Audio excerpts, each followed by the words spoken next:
Yeah. There's a lot of stuff I'm into. Hey everyone, Not Cool in High School here. Short Andy this week, and then obviously the new layout. Steve will only be here every other week, so we're giving a guy a shot here. We're bringing Matt back. Matt's been on interviews a couple times. Been on Bangin' Beer. Actually, never been on interviews. He's supposed to be yesterday, but shit happened yesterday. But he's been on Bangin' Beers. Been on Bangin' Beers a couple times. I think you were on Not Cool in High School once too before. No, I haven't. Never. Yet. Just Bangin' Beers a couple Definitely times. Bangin' Beers. Definitely 100%. Bangin' Beers a bunch. Yeah. Wait, does he get a sextant or jumped in? We already sexed him in. Oh, Yeah. I must have missed that. Yeah, this is it's predated you. He got pre-duck buttered. Yeah. So real quick before we start, if you are someone who, I know we have like a split audience, which is cool. I appreciate that. If you're someone who only listens to the content on YouTube, first off, thank you. But also, I want you to kind of check out the audio links below. So you can check us out on Spotify, Anchor, or any Google podcasts, Apple podcasts, anything like that, because we just released for the first time ever for this show a exclusive audio only interview with Mike Vito from Hey Poor Player. It's a website and Facebook page. He just did a book he helped out with where they reviewed every single Super Nintendo game. Yes, that's correct. Oh, wow. And then the guy who wrote the first book, I forget his name again, but he's like a big deal in the... Pat Contry, a.k.a. the NES punk. Yes. So it's... I think You're welcome. he's heard that. like a pretty big deal, I guess, in the retro gaming world. Yeah, he as his namesake is, he's the NES punk. He has like all the regular Nintendo games, even the World Championships. I think he has the regular gray cart and the gold cartridge. Yeah. Does he have that? What's the track and field one? I think he does have the track and field. What's it called though? Tip yours down a little bit. I think I know he definitely has the rare that one. Yeah, that was one. the super rare one. It was like Bandai made it, so Yeah, so he was an awesome interview, man. We talked a lot of retro video games. We talked about his collection. We talked about your arcade cabinet a little bit. He kind of has that. He dives into that a little bit as well. So yeah, it was an awesome interview. So go over and check it out on whatever audio only. So the cool thing about it is if you're an audio only listener, we do have exclusive stuff that's only on YouTube. Like we have unboxing videos and stuff. We were going to put them back on YouTube, but right now I think we're trying to really grow our YouTube audience and hopefully get more subscribers so we get close to that 1,000. yeah. So all of our unboxing videos, we just put up like 4 brand new ones. So if you're into that, we have that. And then we're, it's all the other cool content. We're going to have cool more behind the scenes stuff. Stadium events just came to me. Stadium events. I thought that would have been it too. So. Also, the link below has our merch page. So if you want to go buy a cool t-shirt Or a fucking pillow. or a pillow or stickers or a like a little baggie, I don't know. There's a whole bunch of cool stuff. But Totes. hopefully, if we start selling more, the site we use, Teespring, has like this cool unlock feature. If you sell so much content, they give you more content. And on that list is like pins, like die-cut pins and trucker hats and dad hats, which I really want a hat for each show because I'm a hat And a guy. onesie bathing suit with all of our faces on Yeah, they it. make those onesie bathing suits. Nice. You ever see the videos where people like put their face like? Yes. We want if we get the onesie bathing suit unlock, we're taking everyone's exaggerated photos of our faces. I literally just ordered like a full face picture of my cat for a T-shirt, so Really? I know exactly what you're talking Yeah, about. we're gonna do everyone's face on a onesie bathing suit, That's and then hilarious. everyone has to strip naked. We're gonna take a picture of your lower back and butt crack, and that's gonna be they're at your actual butt with your face on the front. Nice. It's gonna be glorious. Oh my I god. remember this conversation. We're gonna need a mold of your ass crack. No, we actually won't do that, but it would be really fun if we did. Yeah, so while you're here, hit that subscribe. If you're brand new or if you're here before and you haven't hit subscribe, do so. And if you're that guy who's thumb down and everything, thank you. You're killing it too. So hit that thumbs up or thumbs down. That doesn't really matter. And if you want to be notified every time we get new content, hit that bell. And if you're listening audio only, I'm sure you can hit the follow button or something, whatever it is. Indeed.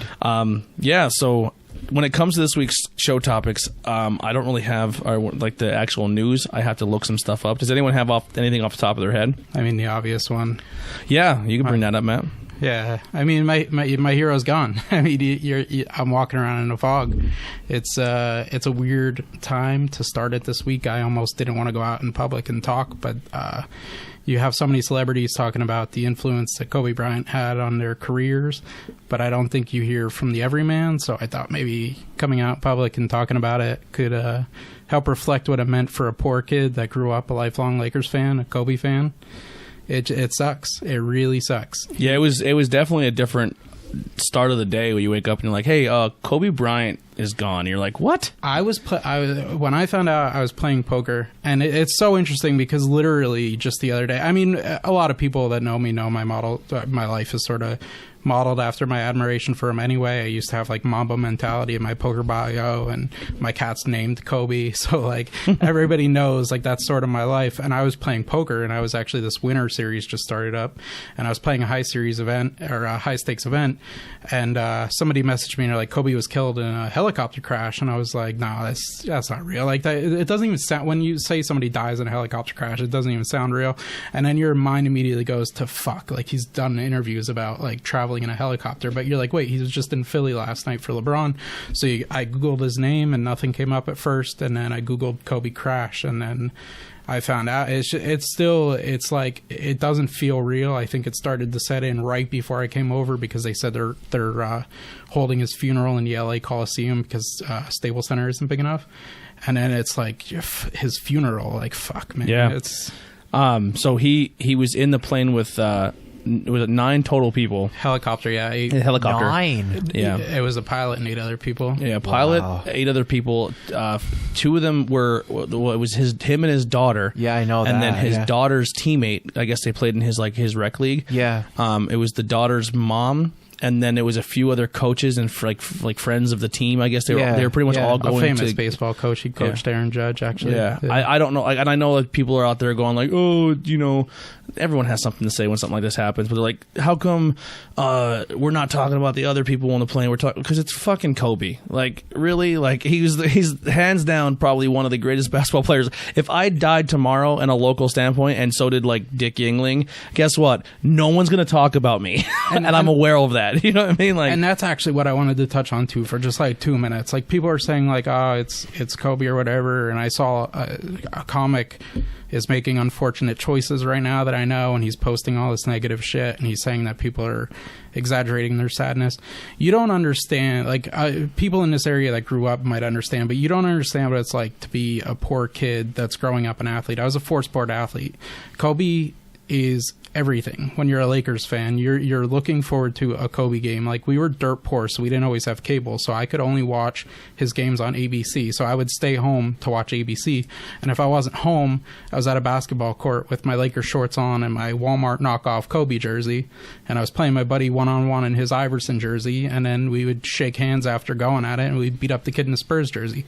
Like, it was just like he was your life as a child. Then as you grew up, the stories of his work ethic were just absolutely legendary. Like, always in the gym. There's a story from when he was 18 years old when a coach walked in on him shooting basketball in the dark. Like, it's just like, when you hear somebody that puts that much into their craft, they're such a huge entity, it's almost like they're untouchable. And the fact that he died in such a relatable way, being an athlete, going to a game with his kid to the Mamba Academy where he was going to teach 200 girls how to play basketball, carry the next generation of basketball players. At his retirement speech at the ESPYs, he said, the next time I want to be honored for carrying the next generation of sports to the next generation. Hey, Anthony Bangin' Beers podcast. Hey, Bangin' Beers podcast, yo. all right, we're back. I have no idea what just happened there. The hell was that? I have no idea. Thank God for that, because I was like borderline on tears, so I was like, Oh my god. All right, so we're still learning our mixing board. I don't even remember filming that. The fuck? Sorry. that's all good. It's like, Kobe, hey, like, horrible timing. That was not on purpose. I just I thought somebody was coming in. So did I. I thought, I'm like, what? I thought it was your dad, and I'm like, wait a second. All right. Oh, So yeah, that has to get spliced 100%. no, we're keeping that. That's Wow. crazy. And why did I sound like Fat Albert? I don't know. That was terrible timing. But it all ties in. Kobe was also a Philly boy, right outside of Philly. He actually played a game in Martz Hall in high school. He played Hazleton area. Yeah, there he was some dunked on my photos friend's about that. brother. I didn't know that. Yeah, Wow. he played in Hazleton and he played in Pottsville. So like he has ties to our area and stuff. So it's kind of neat. But yeah, man, it's gonna be a loss. And if you are the person who's out there putting the negativity, like, oh, you're fake, you're idolizing a celebrity. Everyone has that one person they're into, and if they lose someone they actually idolize, or it could be anything, man, an actor, a sport, a skateboarder, anything. Everyone has that one person. You're like, man, like they did something for me at one point in time, and Kobe has done that. And literally, you can. Just to finish the point I was making, you can talk about. So the scandal when he was young, everybody sort of has their feelings about it. If you're not educated on the case, I would suggest getting educated on it, because there's arguments for and against why it may or may not happen. So it's not that people that are fans of him are dismissing that. It's the fact that it's just that was an unfortunate circumstance of the cases that with the charges dropped and the facts around the case, it's sort of... I don't want anything. Okay. Never mind, Ben. It's sort of like it's a touchy subject only because we don't know what happened, and all we can base it on is we don't know what happened, but we can base his life on what happened afterwards. Yeah. The fact that he was a dad, the fact that he was on his way to his daughter's game, and like I said, growing up poor, looking up to Kobe, driving the games with my dad, who switched from second shift to third shift so he could be at all my games, and just talking about Kobe, and then Kobe retires. Like the amount of money that must have been thrown at him to become a TV analyst must have been staggering. And he was like, nope, I'm good. I'm going to spend time with my kids. I'm going to be a parent. I'm going to teach girls how to play basketball, and I'm going to promote women's basketball because I want my daughters. His daughter was a verbal commit to UConn. So he wanted 13 years old, verbal commit to the number one program in the entire world, like already. And he was just like, yeah, I'm going to be a dad and spend time with my kids. And he dies on the way to a game. Wow. It's unbelievable. One of the things that terrifies me the most is like realistically it happening. I'm not going to say it's never going to happen, because I don't like to speak to negativity, but like if you ever get to the point like you hit the lottery, you hit money, and then you're like, oh my God, I have money, I want to help other people. And like you, obviously he was trying to be helpful by saying, hey, let's jump on my helicopter and get to the game. Just imagine like, I don't have a kid, so I can never relate, but I can imagine like being in a situation like I just couldn't even fathom to put myself in that situation where you're in a helicopter and you know something's wrong, and the reason everyone's in that helicopter is because you had the means to do it, and you're in there with your daughter, and you're like, this is it. Like it even goes deeper than that, because there's interviews about Kobe talking about why he takes helicopter. I don't know if you heard them yet, but he took a helicopter because he lived in Orange County and it was in LA. It was 3 hours away. He was saying that he couldn't pick his daughters up from school on time. He couldn't get back from practice to pick his daughters up from school on time when they had home games. So he wanted to make sure he could be home to get to 20 minutes in a car with his daughters. It's from like 2016 or whatever. You can look up that interview, and it's fucking surreal to listen to him say, like, I'm doing this to spend time with my kids. And now it's coming out like him and his wife always had a pact that they wouldn't be in the helicopter at the same time, because if it went down, like they both wouldn't go. Yeah, I mean, it sounds morbid, but it's one of those things. It's one of those things that they've talked about, like that, like, hey, this could be a reality, and it's crazy. We are going to move on from that, but yeah, definitely R.I.P. Kobe. That whole debate, like, honestly, for me as a sports person, and one of the debates that you always get thrown around, and I'm going to officially say that I'm pulling my hat from this race, and I will never debate this again or talk about it, is who's the greatest of all time? And everyone says, oh, it's Kobe, oh, it's Jordan, oh, it's LeBron.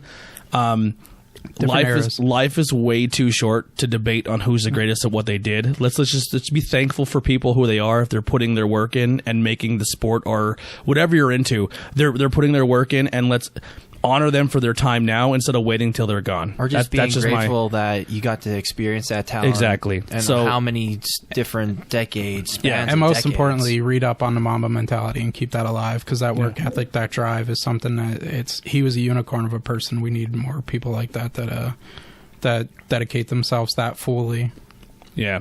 I'm just going to scroll through here. Yep. Sorry, I'm just looking. We just hit 4K plays on audio, so thank you guys for that. We just passed 370 subscribers. I'm just going through my timeline here. Supposedly, Star Wars Knights of the Old Republic remake is supposedly in development, so let's hope that happens if you're into that. All of our unboxings are up. I saw they released the Joker character for MK11. Yes, yeah, and they're actually teasing possibly for another Injustice game. Yeah, did you see the fatalities for the Joker? No, are they good? They're interesting. I mean, they're pretty good. I mean, they're good. I mean, it's Mortal Kombat. This next month, this is something I was been kind of following. I don't know if it's when it says Niagara Falls. I don't know if it's on the Canada side or if it's on the United States side. But in Niagara Falls, they built a real life Mario Kart track. I saw that, and it's like a go-kart track. I'm there. I want to. Let's get a road trip. I want to. Dude, it's like a 3-level, like. That's awesome. Dude, that looks like it's be so much fun to race on. So that's cool. I'm a huge Battlefield fan, and I took a huge break from it and stopped playing it. But they just came out with a jungle update where it's all like jungle style maps. Yeah. So I definitely think I'm gonna possibly dive back in and maybe fuck around with Battlefield a little bit. I actually have something that you triggered it with the Mario Kart thing. Okay. Remember I was talking about Gundam and how that 18-foot, 18-meter statue? Yeah. They're actually going to try and make it walk October of this year. Oh wow. They're going to make it walk. Keep put that to the page. Oh, definitely. This Saturday at 6:00.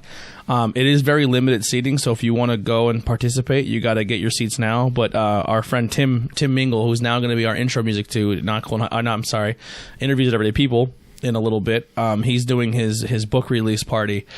So I'm actually hosting the event. Oh, wow.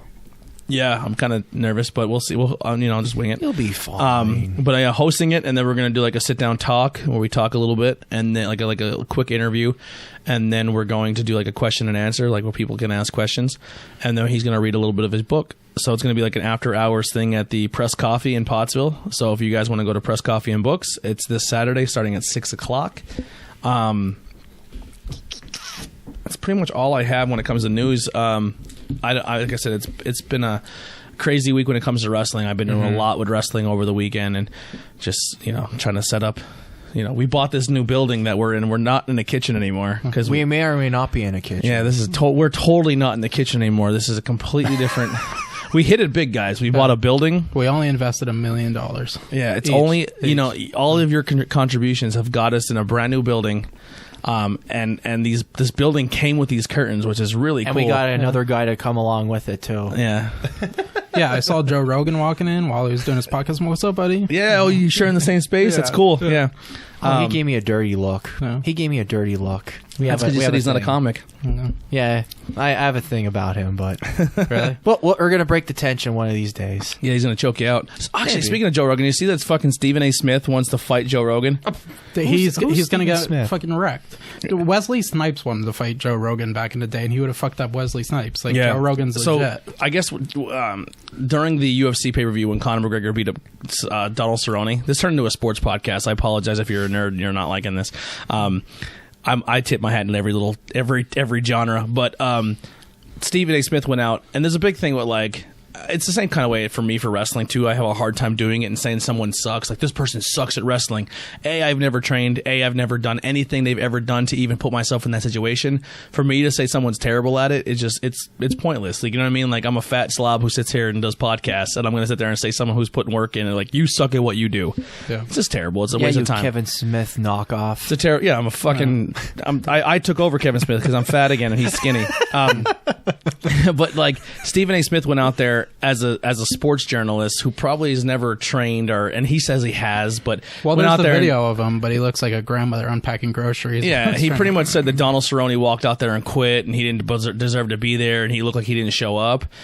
And we didn't learn anything from this. And Joe Rogan's like, you are so wrong. Like, that's you cannot take basketball and football and compare it to MMA. apples and oranges. And I guess Joe Rogan's like, I respect him. He is what it is. And he tries to start shit, and that's his whole gimmick. But it's just not good for the sport of MMA, and I'm just not a fan of him being there. And I guess he came out like, you don't know who I am. You don't know my numbers. He's an idiot. Well, he was saying all due respect, but then like Connor was like, oh, you gotta apologize, because it's like first of all, the shoulder strikes that Connor threw, we've never seen. He broke his orbital like one. Yeah, he broke his eye socket with his shoulder. We've never seen somebody throw shoulder strikes like that. And John Jones did. Well, but I guarantee you Connor was working on that for takedown defense against Khabib. I bet you that's exactly where that came from, and I bet you had the game plan. Like, I don't know if you guys have ever seen the video before he fought Aldo, but they showed him practicing the move that he knocked out Aldo with. Yeah, he called a shot before it even happened. Yeah, and I bet you he was like literally working on that for takedown defense. He's like, I'm gonna practice it in this fight, see if it works, and then he snaps his orbital bone, and it's like he breaks his eye with his shoulder, and then the second shoulder breaks his nose, and the third shoulder swells the other eye. Then they separate, and then he kicks him in the head, and it's over. Yeah. Like it was unbelievable. Yep. But plus 300 first round knockout if you're a bettor. My buddy actually bet. He made a killing on that. He bet the fight within 60 seconds, so he made that money, like a $25 bet, and he made like $200. Yeah, that's probably about what it was. Yeah, it was plus 300 for a first round knockout. Plus I had cleaned up. The Lakers. You're using my term, nutty. Yeah, we cleaned up.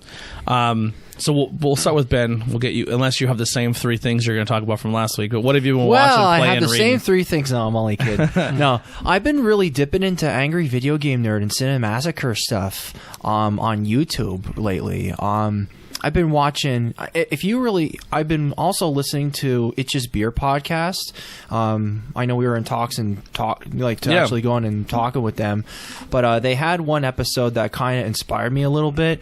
They called it Fungasm 2.0. And it's like basically if you see something that's really funny, you're going to laugh your ass off for a good 10-15 minutes. Okay. Well, I went back to some of Angry Video Game Nerd stuff. And the Hong Kong 97 episode of that is probably the funniest thing you can ever see, because the nerd breaks character and he cries while he's laughing then too. Like, Big Fucking Reds is actually in this game, and this guy, I looked into more research of it, the guy wanted to make the absolute worst game ever for the Super Nintendo. Worst game as in it was just so terrible. Like, put it this way, Deng Xiaoping was like, I think he was a political figure in China, and they actually used his severed head as a boss in the game. They wanted to make shock value. They wanted to make the most shock, not the worst game, but it's still shitty though. No, it's still shitty, and like the end screen is just like an actual dead body from like '93, like of a Chinese dude.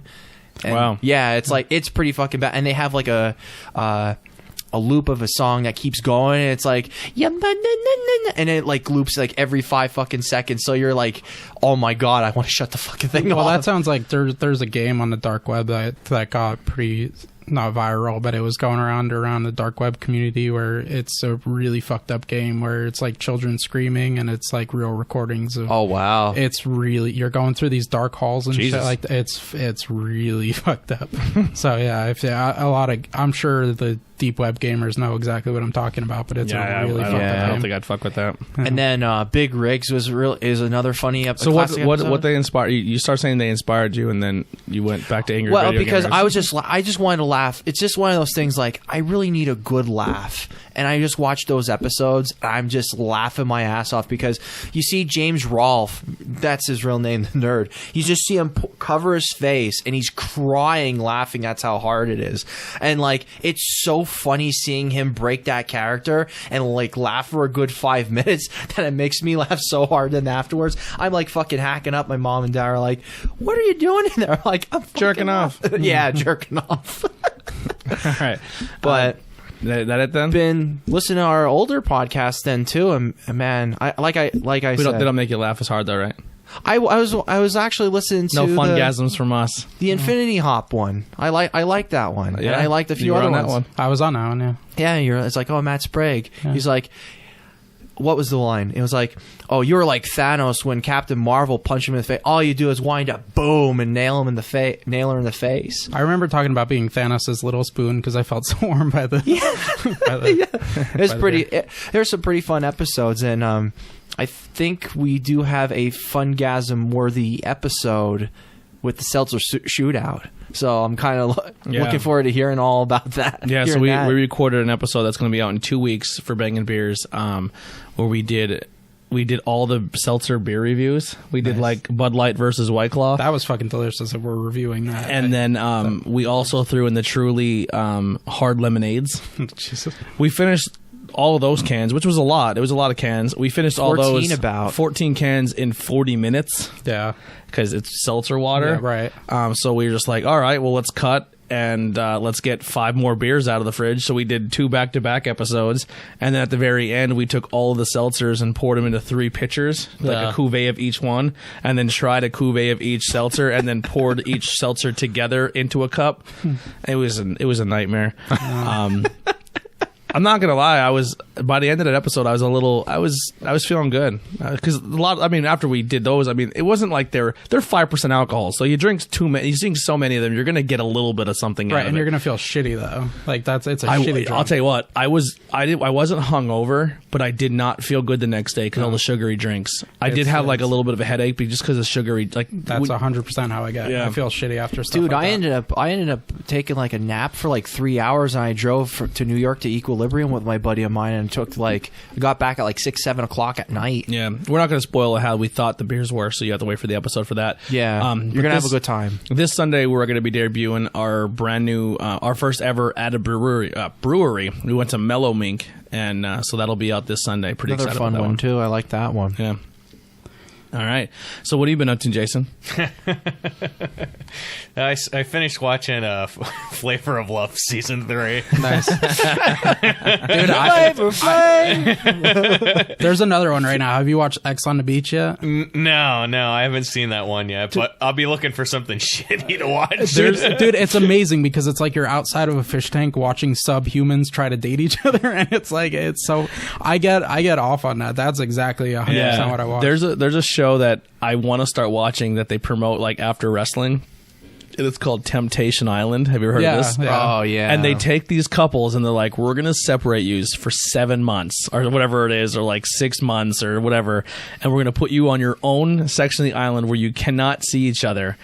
And we're going to fill your section of island with the hottest people you've ever seen in your life. So like literally it's like how much do you trust your girlfriend or yourself, because they're gonna put her on an island with every dude from the GQ magazine you've ever been terrified. Like every guy she's like, ooh, like that is what it's filled with. And then they show you footage every week of what you're like, and it's every couple from what I've seen in the trailer is just like the second she's like touches his hand, he's like, I'm fucking that chick.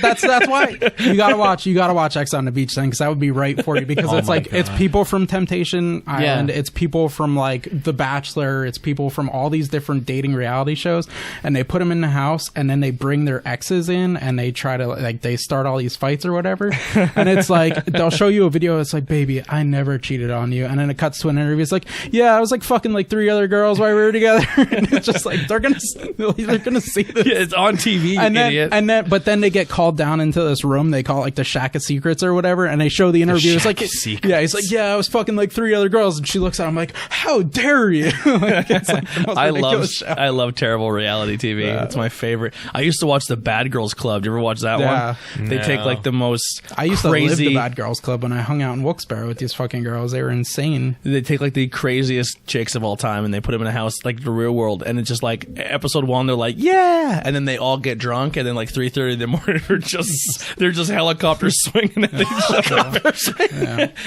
It's not on TV anymore, but it was fantastic. I'll be looking for something crappy to watch, since I finished that, and then I started watching Super Size Me 2, which I didn't even know like there was a Super Size Me 2. I didn't even know that either. And I had to look to see when it came out. It actually came out last year. So I guess it was like direct to video or direct to streaming or something. He had a TV show for a while too, where he kept doing like 90-day challenges, like I'm gonna go to jail for 90 days. And I think it was 90 days. It was on FX. I remember that. I never watched it. I think he's like super douchey. I don't like him personally, but I like just watching the I don't know. I like I said before, I watch stuff for all the wrong reasons, so like, I don't know. Sometimes I'll just watch stuff in the background as I'm doing other stuff, It's interesting because it's literally like watching a fish tank. It's like, dude, what are these people doing? I just think he's so like pretentious. And he exaggerates everything, and it's just like, I don't know, man. It is what it is, but I'm watching it. I haven't gotten too far into it. And then as far as playing stuff, I really haven't played anything. I mean, I've been pretty busy. My evenings are pretty jam-packed with basketball and, other stuff that my daughter's into. But Jordan getting her 1,000 buckets. I saw that, yeah. 2 girls I coach soccer both hit their 1,000 points this weekend. Yeah. Jordan Carmondic and Vicky Donovan. Cool for them. I'm pretty proud of them. I'm trying to think. Yeah, it's nutty. What was I going to say? I bought a movie. I didn't watch it yet, but do you remember? I don't know if you see that movie called Yesterday. Mm-mm. It's about this guy who wakes up and the Beatles never heard existed. Of the premise of this, yeah. So like he starts making Beatles music because he remembers all the words and how they go. Oh yeah, I did hear about this. I got it at Walmart for $11. I want to watch that thing on Netflix that don't kill cats or fuck with cats. Oh, don't fuck with something. cats. Yeah, don't fuck with cats. I watched it. Yeah, is it all right? It's crazy. I can't watch it. I know the premise and I can't watch it. No, you have to watch it. Anyone that knows my Facebook, I am in love with cats. I love cats too. Yeah, I'm gonna be honest. I'm a cat person, not a dog person. Yeah. I mean, I'm everything, but my cat is my best friend. Like, he'll tell you how much I pet him. Cats are awesome. So you're not gonna fully see the video, but they're gonna show you enough that you're gonna be upset by it, right? Yeah, that's Seen one worse. thing. It's one thing I can't. It's one thing. Animal cruelty is one that I can't. But when you watch it, I'm telling you, like if you're, I always tell people, I know it's gonna be super upsetting, but just the work that these people put in to try to track this dude down is fucking outrageous. Outrageous. Like the first video he puts out, so this is a legit story, so this legit happened. I'll give you the premise, but I won't obviously ruin it if you've never seen it. Well, you already kind of I'm so like what do I want to say, like I'm not gonna tell you anything you wouldn't heard from the trailer. I already didn't know if it was real or not. Yeah. Oh, now I'm figuring out. Okay, so this makes so much sense because you're saying the title of it is "Don't Mess with Cats." I made a status joking around the other day that was just like, "If you don't fuck with cats, I don't fuck with you." And somebody was like, "Oh, you've been watching that show? That's why." Because it's called "Don't Fuck with Cats." Is it a show or a movie? It's a documentary. Oh, okay. Yeah. So I know what it's about, but I didn't get that comment until I want to know like very little. Because, so I'll give you the general rundown. So it literally comes down to this guy puts a video on this like live LinkedIn site or something, and he takes these 2 kittens and he's playing with the kittens and he puts them in a vacuum seal bag and just turns it on and kills these 2 kittens, and then he's playing with the dead cats. Well, Beavis and Butthead put a frog in a microwave, I think. Yeah, a blender too, didn't they? I think so. Yeah. Oh, they did it's frog Joe- baseball. That's right. I think that's Joe Cartoon too. They Yeah. did a frog in the blender. Frog baseball. So this woman and this guy, I guess, a Facebook page was made about it. Like, yo, we need to find who this guy is. We need to stop this. Is this real? Is this fake? And then the guy who made it was very, like, he only showed a little bit of his face and this. And so they started breaking down these videos of, like, how do we get this guy? Yeah, we know nothing about it. We can't trace it. I kind of seen like they try and figure out what part of the country he's in. Yes, and like they studied. They took frame for frame of every second of that clip, right, and looked at like the wall outlets, looked at the door handles, right? Yeah. And like then they find like they use the vacuum cleaner he used, and then track that, like they every detail that they possibly can pull, like and these are just everyday people. Like the one girl worked in a casino in Las Vegas, and the other guy was like it takes so many weird turns, and he ends up making more videos of him doing harm to cats, and then it ends up leading to he turns his focus on people.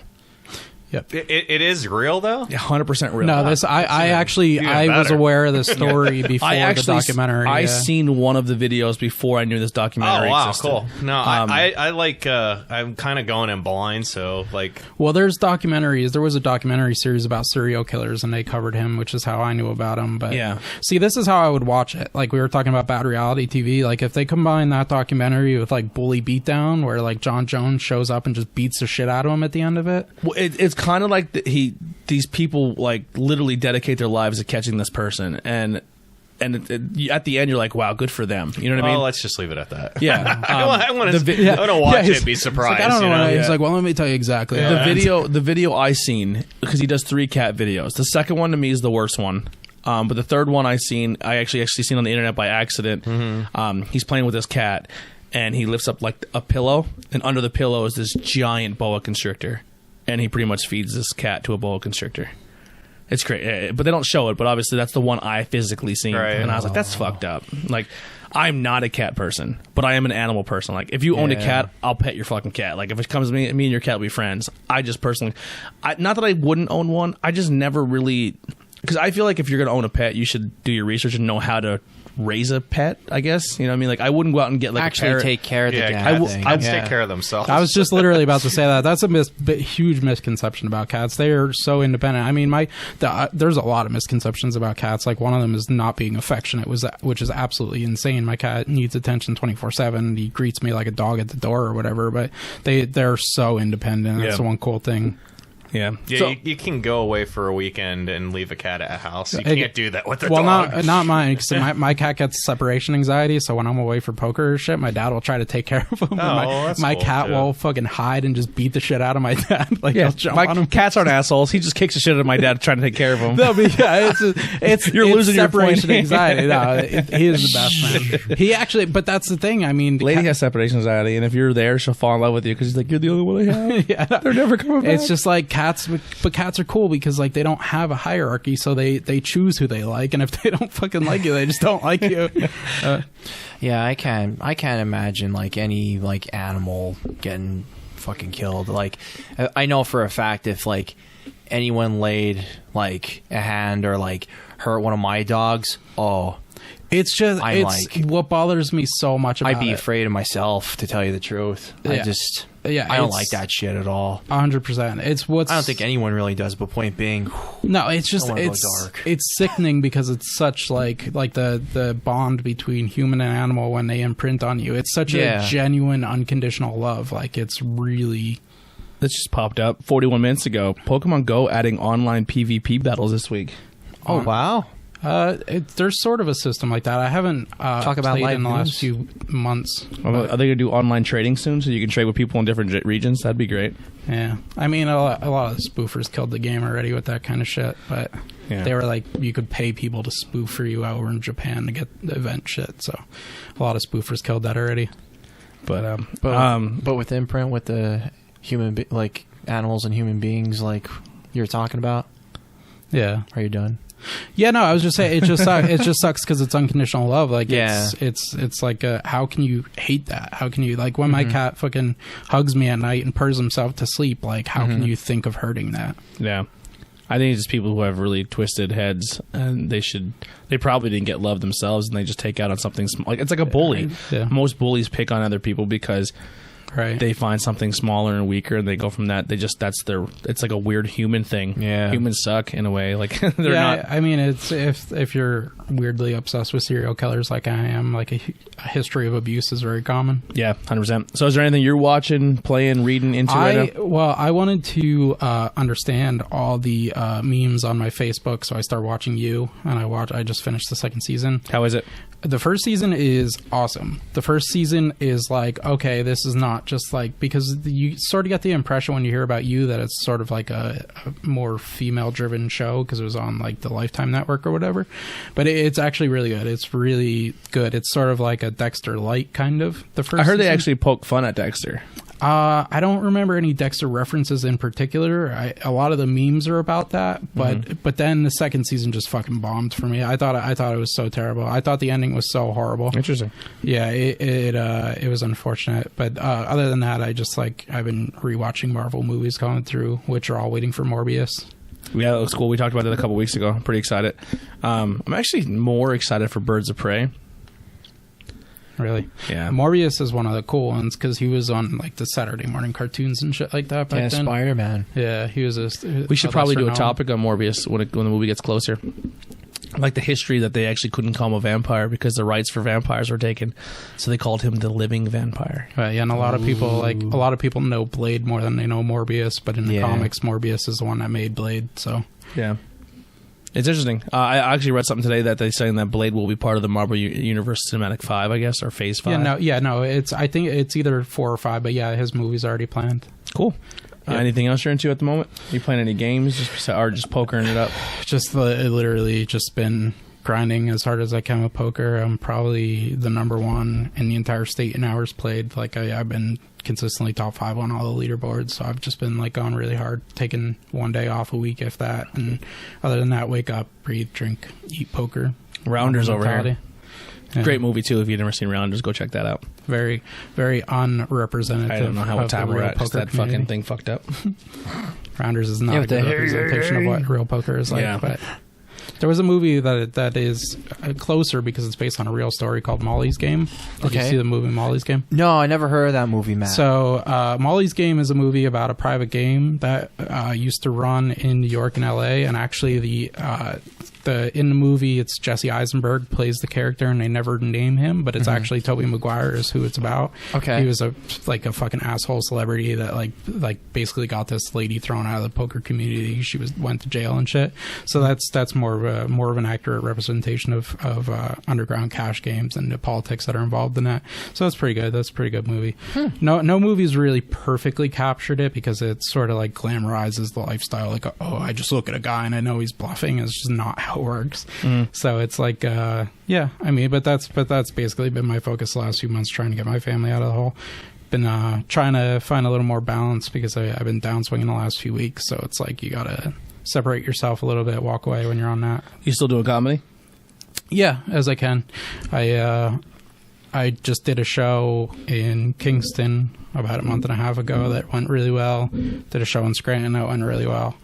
I'm still doing it. We just talked about Skook Stock the other day. Yeah. That was, and your story came up. It was fun. You walked out, like, fuck you. And you're like, I'm done. Oh yeah. Well, no, I was halfway through something I said. I'm just like, dude, you're like a selfish bitch. Like I couldn't even because I could. What the miserable part about it was I couldn't see when you're in like a comedy club or whatever. You can see the people. It was very. Because I took the stage right after you because you're like, I'm not doing this anymore. Yeah. And I went out and she started heckling me, and it was literally like two. It's like the haunted house at Knoebels. There's these two bright lights in your face, and you can't see any of the people, and I'm just like, yeah, well, fuck you, lady. Like I didn't know, like I couldn't see them. Yeah, like how do you like? I wanted to be like, hey, lady, come in the light so I can see you and make fun of your appearance. I was like, how am I gonna do? Like I wouldn't have. After Skookstock, I saw a video, and if I had seen from that perspective, I wouldn't have stopped because people were laughing. Yeah. But what the problem is when you're on stage as a comic is if you're getting heckled, number one, that's the number one thing you focus on, and number two, if you've never performed comedy, you won't understand this, but there's two kinds of comedians. There's one that have laugh ears, which means they hear every single laugh, and there's ones that have no laugh ears. And you can't hear people laughing, so you think you're bombing when you're really killing. Me and Joey, did you do Joey's interview yet? Yeah, that actually just released yesterday. I'm going to have to check that out. So it was really funny. He's one of my favorite comics ever. Joey and... While you're looking that up, I was behind the scenes on that one then too, because you'll see like them staring like right over here, and I was sitting there and they're like laughing like hell because I was like a bit tipsy from you're fucked up. Joey and Jared. But it's still pretty funny though. Jared's really funny. Yeah, Jared's cool. Yeah, Jared's cool too. He works, I appreciate what he does for a living or whatever. But I love Joey is out of all the comics, famous or otherwise. Joey is just one of my favorite comics ever because he's unique, and we talk about that all the time because there's like we know a comedian that.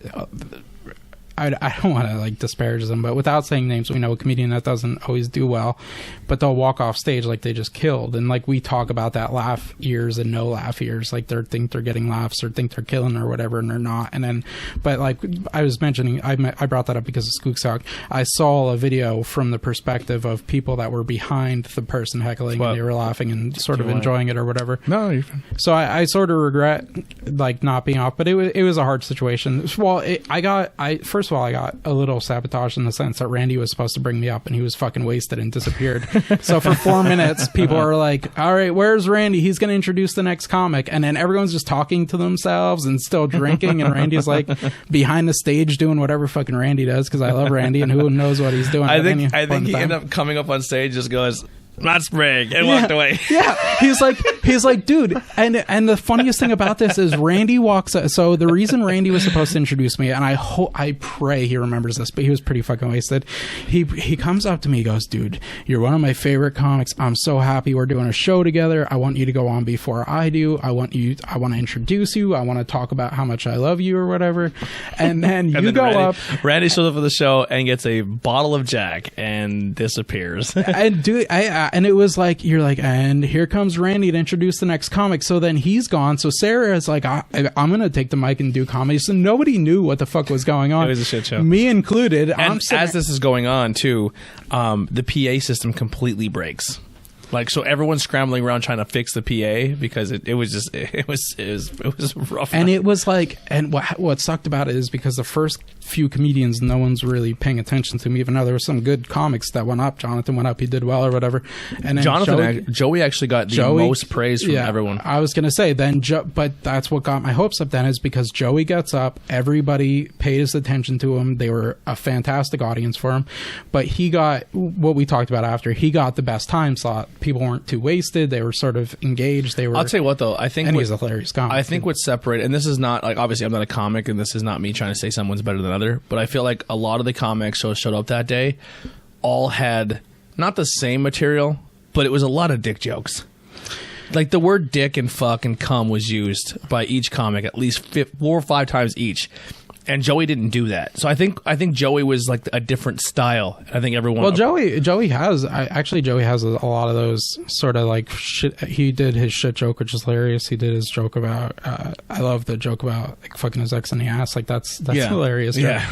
Like he sort of did... I get what you're saying, because like if you're sort of touching on the same premise.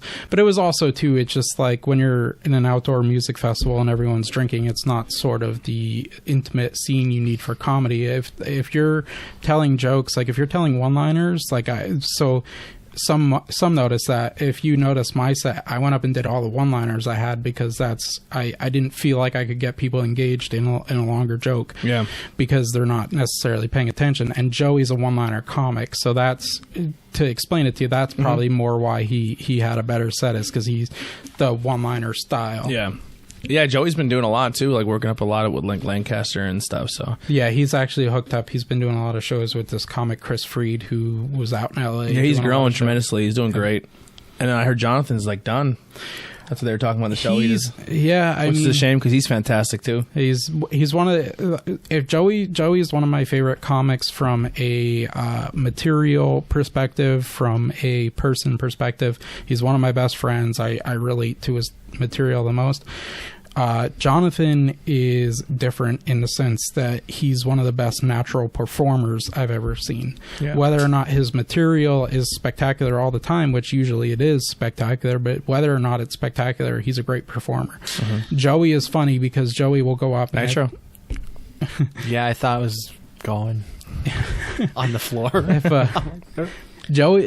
What makes Joey so unique is like, if Joey is not always the best performer, and sometimes if he's bombing, he just makes it fucking hilarious, and that is comedians what you look up to.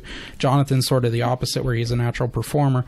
I hope he's not done. I hope it's just one of those things where he's figuring out life. He's in a happier place. He's living with his girlfriend or whatever, who's also a comic. I think they're both sort of taking some time out.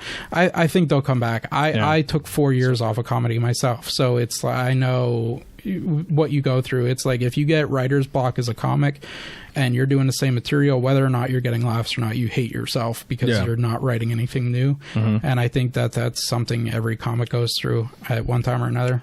All right. Well, we don't have any snacks or anything, but if you want to hear the rest of the, some comic stories and hear stuff about Joey, and go check out the interview. It just released on Monday, so I think it's episode number 50. Interviews already people. And YouTube, very funny guys. YouTube Joey Tepedino, Tepedion, because he did this story night in Lancaster. It was just so fucking funny, and his stand-up's on there, and it's hilarious.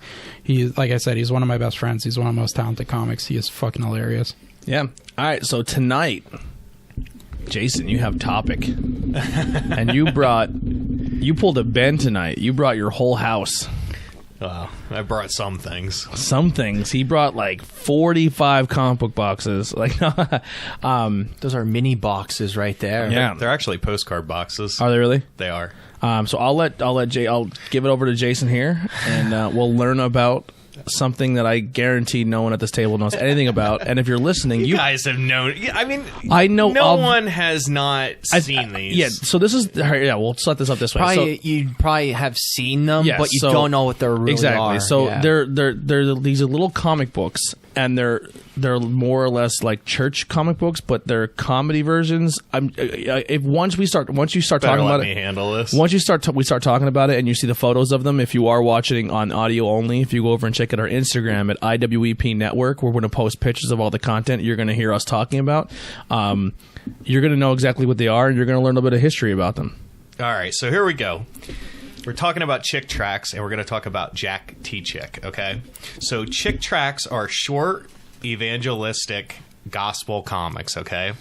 They're originally created and published by American publisher and religious cartoonist Jack Chick, okay? Many of Chick's views are controversial, even as political correctness reigns supreme. Chick seems unfaded to take on the sacred cows. Okay, so he pretty much so goes after anyone. He doesn't kind of fall into leaving things off the table. Okay, he steadily approaches conspiracies of Catholics, Masons, Mormons, Jehovah's Witnesses, New Age rockers, rock and rollers, and any other group that the devil might use to damn your soul. So he's South Park before South Park. I don't. Because South Park attacks everybody. Like, you're not Yeah, safe. I mean, But like, is he like against this stuff, like the Westboro Baptist Church? well, Chick also offends Jews and Muslims with previews of their fury futures in hell, but only because he wants to save them. Okay. yeah. So Westboro Baptist Church. Yeah. The more taboo the topic, the more likely you'll see it covered in a Chick track. Okay. So who is Jack Chick? Okay. Jack Thomas Chick was born April 13th, 1924 in California. He's an American cartoonist and publisher, best known for his evangelical fundamentalist Christian comics, Chick Tracts. Christ. Okay, so this is a Chick track. Okay, so from an early childhood, it was obvious that Jack had the ability to draw. He even failed the first grade because he was so busy drawing airplanes in battle. He was active in the high school drama club. According to Chick, he was not religious in high school. After graduating, he continued his drama education at the Pasadena Playhouse School of Theater on a 2-year scholarship. So when he was at the Pasadena Playhouse, he actually did that, okay? This was like kind of the first thing that he did. This is not an original. Someone has an original copy of this that made copies of it for collectors, but I would assume it's like super uber rare. Like there's probably just a handful of people who may have something like that. I've never seen an original one for sale, and the person I got it from, I don't even know if he knew where he got it from. Okay, so in February 1943, during World War II, Chick was drafted as a private into the U.S. Army at the age of 18. He served for 3 years in the Pacific, serving in New Guinea, Australia, the Philippines, and Japan. Chick credits his time overseas for inspiring him to translate his tracts into many different languages. He served until 1946, where he rose to the rank of sergeant before he was discharged. So this is an example of a Chick tract that is in a different language. That's Finnish, I believe, that one. Okay. So after the war, he returned to the Pasadena Playhouse, where he met his future wife while working on a production there. His wife, a Canadian immigrant, came from a very religious family, and Chick has said that she was instrumental in his salvation. His wife's parents introduced Chick to Charles E. Fuller's radio show, The Old-Fashioned Revival Hour, and Chick said he was converted while listening to the episode of the show. This is when Jack got saved. So when he was listening to this religious show. So Chick and his wife got married in 1948. From 1953 to 1960, Jack got a job doing advertisement art and other graphical work for Aerojet General Corporation, an aerospace company.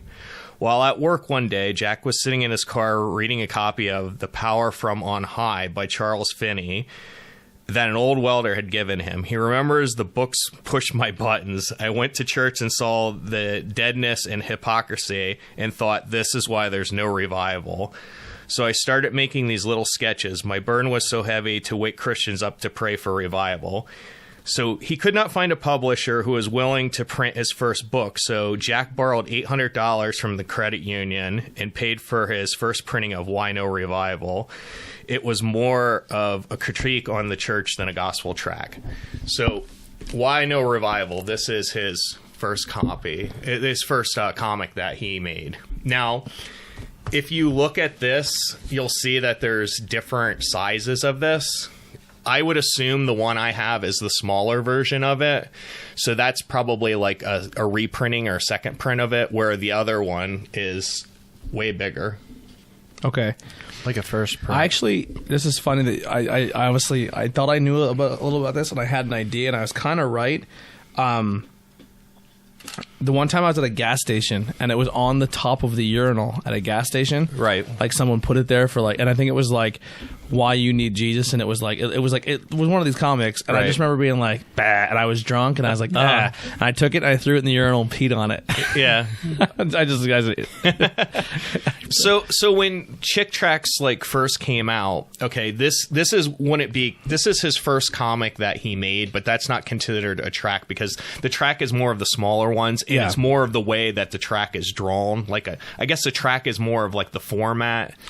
For being how small they are, there's a lot of detail in them. Yeah. Like the art. This comic book here is fairly expensive and fairly rare. Does he draw the devil the same way in every book? No, does he change it to he devil? doesn't, but he has a very cartoony look to his drawings. I would actually like to get a tattoo of one of his devils.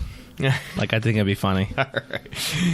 Okay, so right after the book was printed, he was driving down the road when his eyes were drawn to a group of teens on the sidewalk. Jack remembers at the time, I didn't like teenagers or the rebellion, but all of a sudden the power of God hit me and my heart broke, and I was overcome with the realization that these teens were probably on their way to hell. With tears pouring down my face, I pulled my car off the road and wrote as fast as I could as God poured the story into my mind. Within 15 minutes, A Demon's Nightmare was written. After going home and drawing the art, Jack's very first soul-winning gospel tract was complete. A Demon's Nightmare was Jack's first story written in tract format. So, again...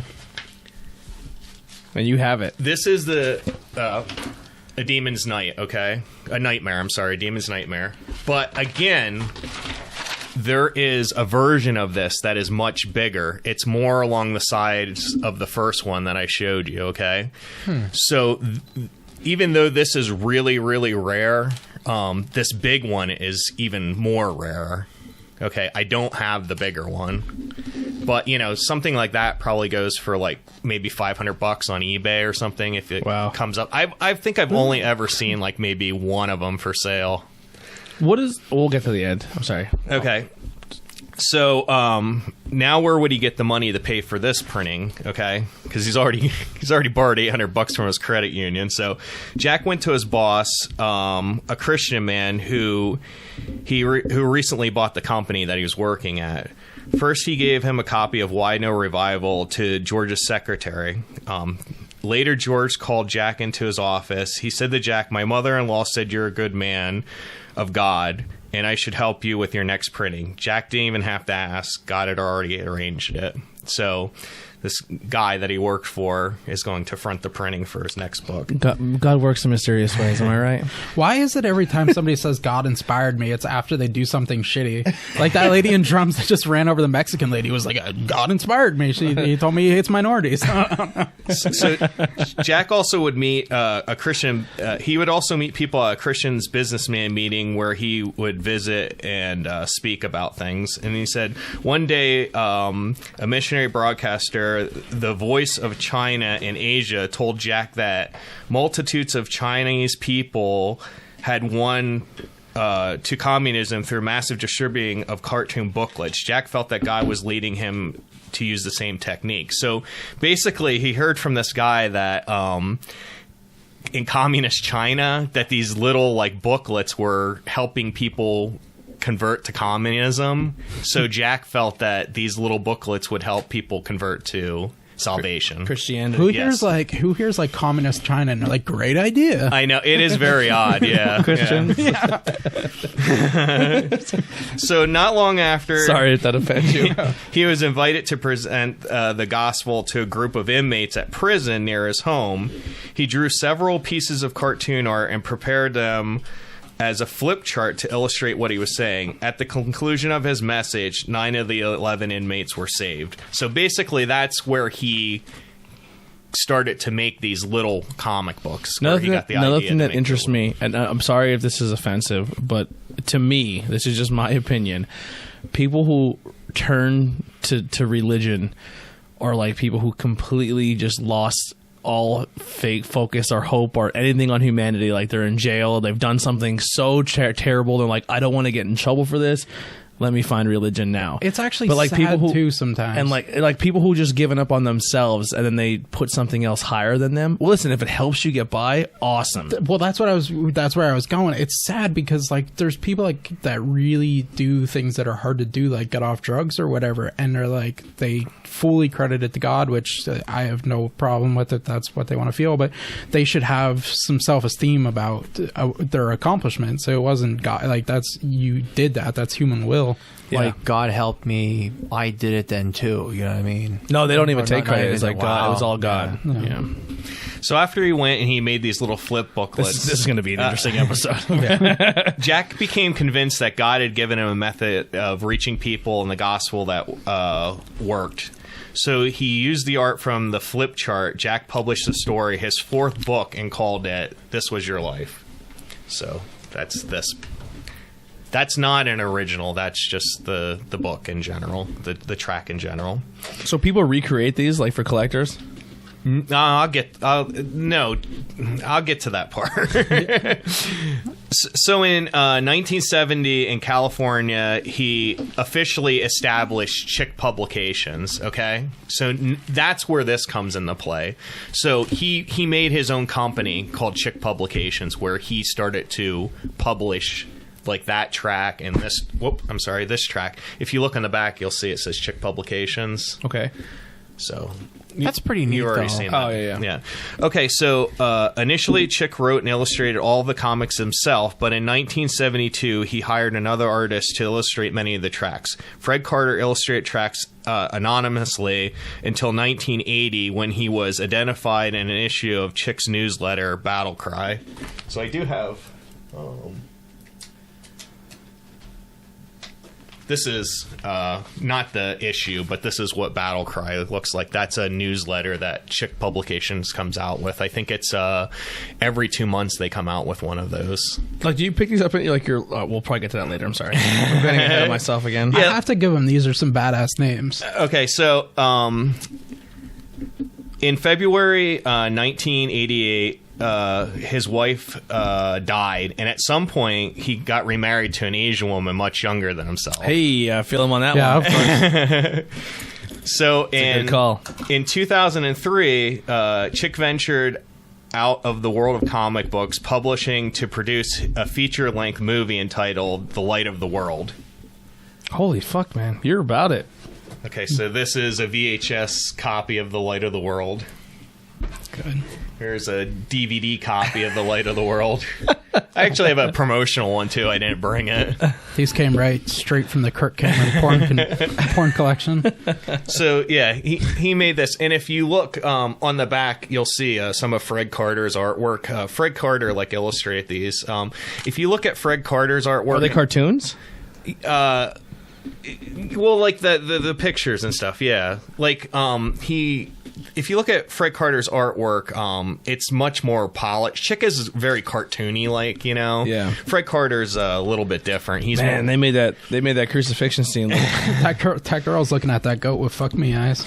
So in 2005, an issue of his company's newsletter, Battle Cry, which I showed, Chick reported that he had a life-threatening health emergency sometime between 2003 and 2005.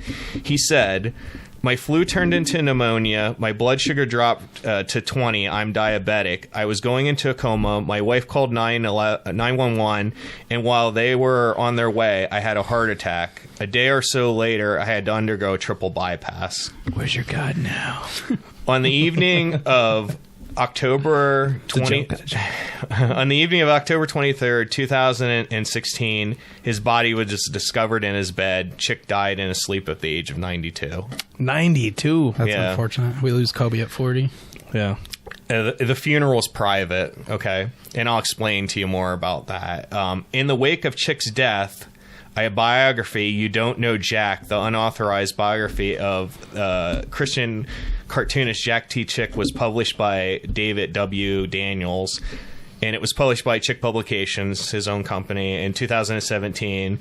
The book contained a numerous of previously unpublished photos of Chick. Okay. So up until this point, did people not know what Chick looked like? I'm gonna get into that.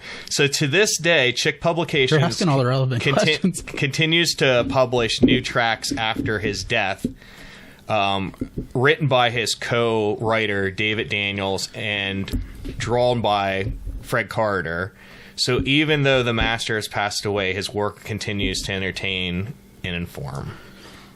Okay, so to answer some of your questions, there was no pictures of Jack Chick. Jack Chick, here's some additional information. This will kind of fill in some of your questions and some of the gaps, and I'll explain a little bit more.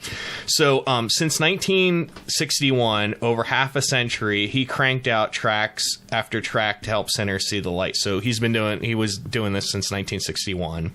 He's written over 270 different tracts, with more than 950 million distributed worldwide.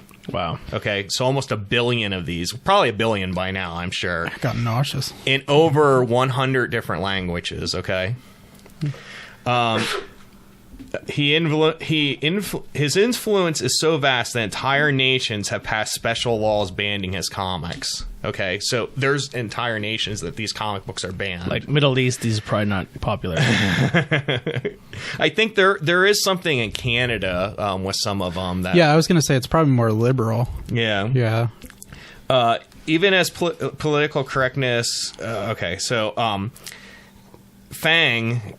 I'll tell you about Fang in a little bit. That's a horror magazine. That's fucking metal. He comes with the coolest names. Okay, so Chick had limited personal contact with the public. He only gave one known professional interview after 1975. The lack of available public information about him created some speculation that he was a pen name for an unnamed authors.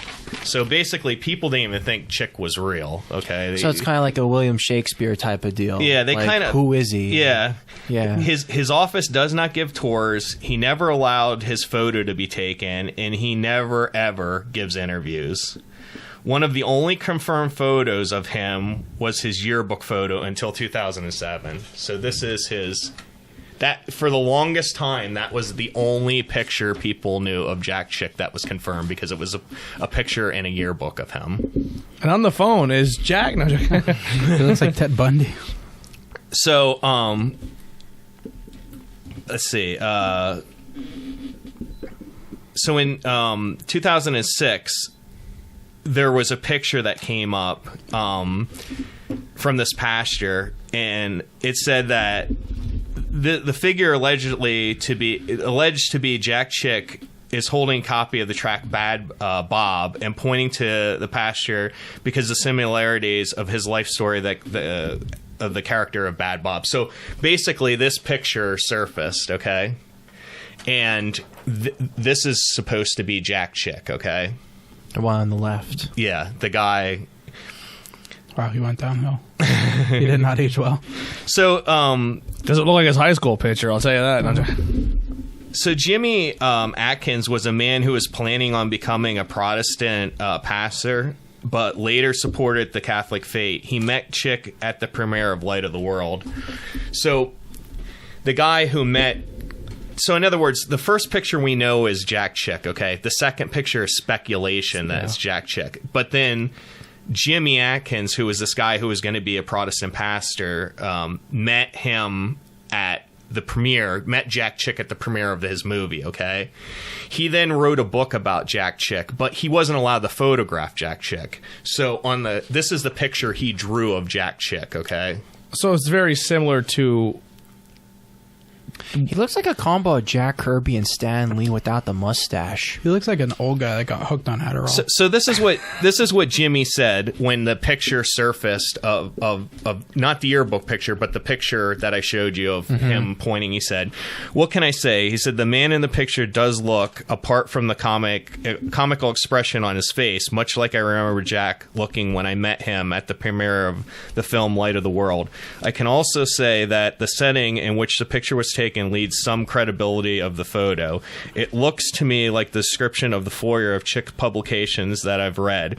I would guess that the pastor visited Chick Publications in the summer of 2006, met Chick, and was impressed by the testimony regarding his connection with Bad Bob.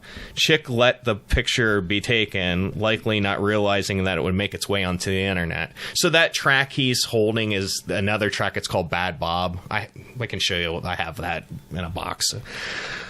So this is probably someone that he was close to or trusted to get a picture with, thinking that it wouldn't be put out. I think he kind of left his guard down and didn't figure it was going to wind up on the internet, and it just kind of I just hate everything about this dude. He's like, I'm just going to tell people how to live their life. No, you can't photograph me. I think it's a very interesting story.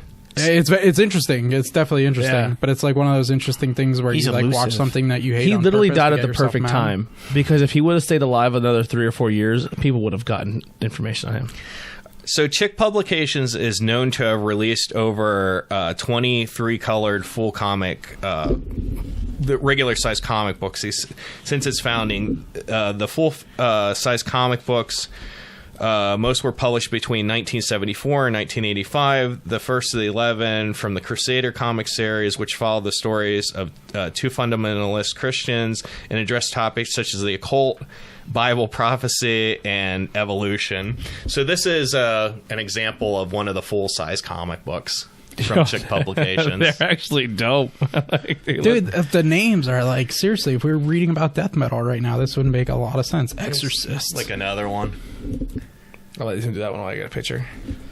I have to admit, though, this has inspired me. I'm going to start Jack Dick Publications. And the first story is going to be like a comic of me in a tent when I was in like 7th or 8th grade playing with a Ouija board with a girl, and then she showed me her boobs and we made out. It's going to be Jack Dick's Publications' first cartoon. Don't live like this person. All right, so let me pull something else out here. I also lied when I said I wasn't moving the pointer on the Ouija board, so I lied and I committed a lot of sins that night. So let me ask you this, Jason. So where did you first discover Jack Chick and your first Chick track? And what was your first Chick track? Well, I discovered it when I worked at Penn South Communications in Bloomsbury. I worked for a pager company, and someone had this little, like, I always collected like underground comic books, and someone had this like little comic book, and they were like reading it and like laughing and stuff. I'm like, what's that? You know, what are you guys doing? And they're like, we found this comic book, and they're like, look at it. I don't actually remember which one it was, but you don't own it? Oh, I'm definitely own it, I'm sure. But you didn't take it that day? Oh, no, I think they kept it, yeah. But they showed it to me, and I was like, I looked at it, and I was like immediately like just hooked, you know? Like, what drew you to it? Now, are you yourself a Christian man? I'm Catholic. Are you? Yeah. So you do believe in God and that Jesus died for our sins? Yeah. Sorry if we said anything. No. By poker screen names, Jesus had great abs, so I think you'd appreciate that. Whatever you... Yeah, sorry. No, that's all good. But I like Jack's art. When I look at his art, like, I love it. I mean, if he could be like a very established like cartoonist for like Mad Magazine, yeah, 100%. He has a very kind of, I don't know, that reminds me of Sergio Aragonis or Aragonis, however you pronounce his last name. Yeah. He's got like a kind of look to that. Like that guy also drew Gru comics, you know. I don't know. I mean, Do you think the mystery, like once you start doing research on him, do you think the mystery of him drew you to it more? oh yeah, definitely. But that's what it seemed like. It's right up your alley. But like the comic book was like found in a phone booth, you know, and then the mysterious thing was, how did it get there? well, not only that, but every couple days there would be another one there. So like that one was gone because we take it, and then like a couple days later there'd be another one there. Okay. So leading to my next question, what church or group gets these books by the boatload that they go around and just like that's got to be someone's gig at the church. It's like, Yeah. hey, here's a bunch of chick tracts. Go put them in random places. Well, I'd have to look. I think I might have it with me, but I actually like. I've only lived in Mahanoy City for maybe like I don't know, like 3 or 4 years or something, however long. And the one day I walked out in the morning and there was a chick tract sitting on my porch, and I was like, well, oh my God, look, there's a chick tract. I was so happy, you know, like I was just like, I mean, I had already had it, you know, I have it. But you're know? just thrilled just to see it. I was like Probably ecstatic. You whoever know? gets these books, like, probably has crates of them. It has like a stamp on the back of the church, so I could actually tell you what church it was in town. This reminds me of that like movie, The Red State, where like the religious people kidnap the kids because by doing like the sex ad on the internet. Let me just finish up a couple more things Go here ahead. before we get into It's definitely super interesting. Like the fact that like How good was The Red State, by the way? it was a great movie. That movie's very hard. If you try to amazing. buy that, it's like a $65 DVD. That movie's amazing if you haven't seen it. Kevin Smith. Yep. John Goodman is so good in that. Kevin Smith's first horror movie. Just gotta get in this other box here. Sorry, there's a lot all right. to go through here. Whoa. Do what you got to do. You put beer labels on your chick tracts. Yeah. Jesus. You heathen. Decorate them. So this track right here is about if you play Dungeons and Dragons, you're going to hell. Ooh, that ties right into our last episode. Yeah, and Dark Dungeons also had a film adaptation, and it was funded on Kickstarter, and it plays just like the track, letting unintentional comedic genius shine through. It premiered in August 2014. The trailer in the movie can be both seen on YouTube. So you can go on YouTube and watch the movie of Dark Dungeon. So when it says compliments of, that's where the church is supposed to put their stamp? Yes, correct. That's crazy. Now, when you see something like that with a stamp, like in your head, like as a collector, you're like, I got to go contact this church to see if they have more.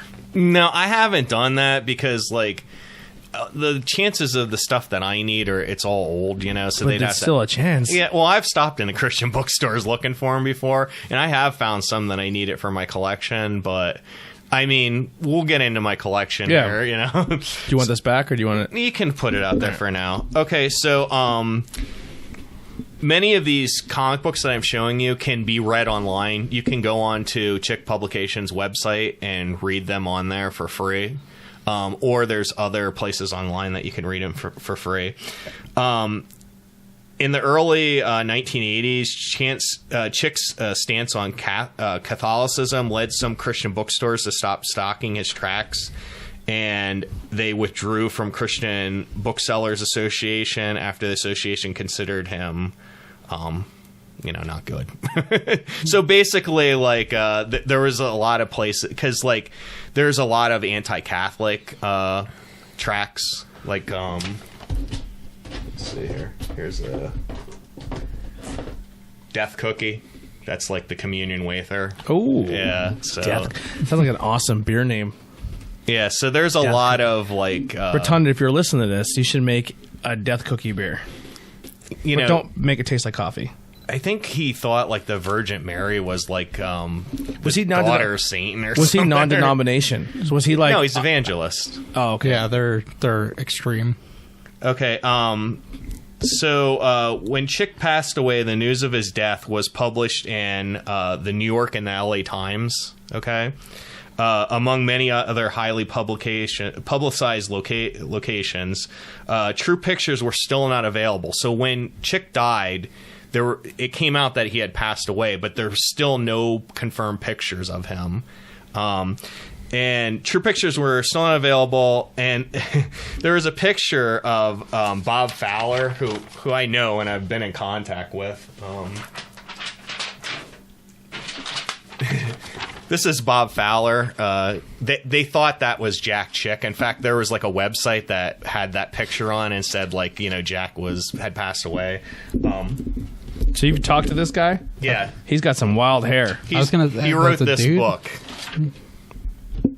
And that's like is that like a small of all his books? Like this, if you want to collect or are interested in collecting Chick Tracts, that book is like a must-have. I mean, it's like it's like has invaluable information in it.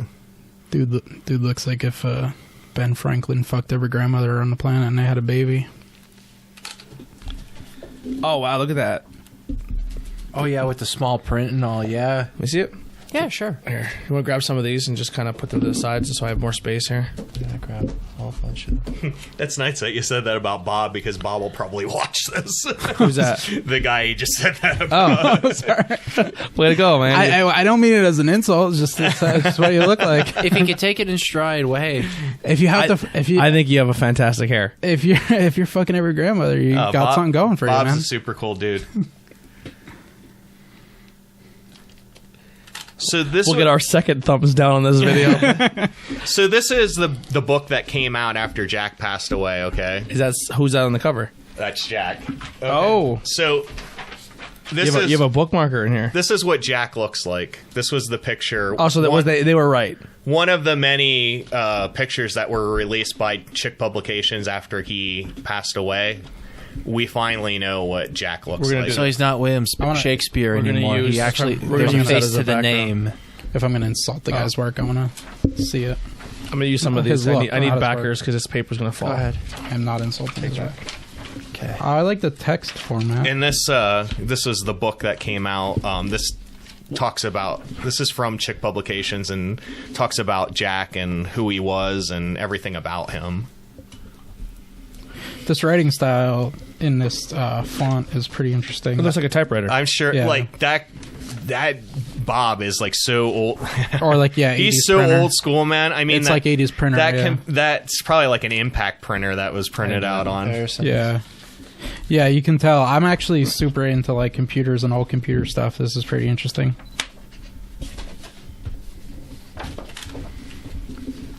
I just read a few of these. Listen, I'm not into the message. I like, obviously, from a humor standpoint, I think it's funny.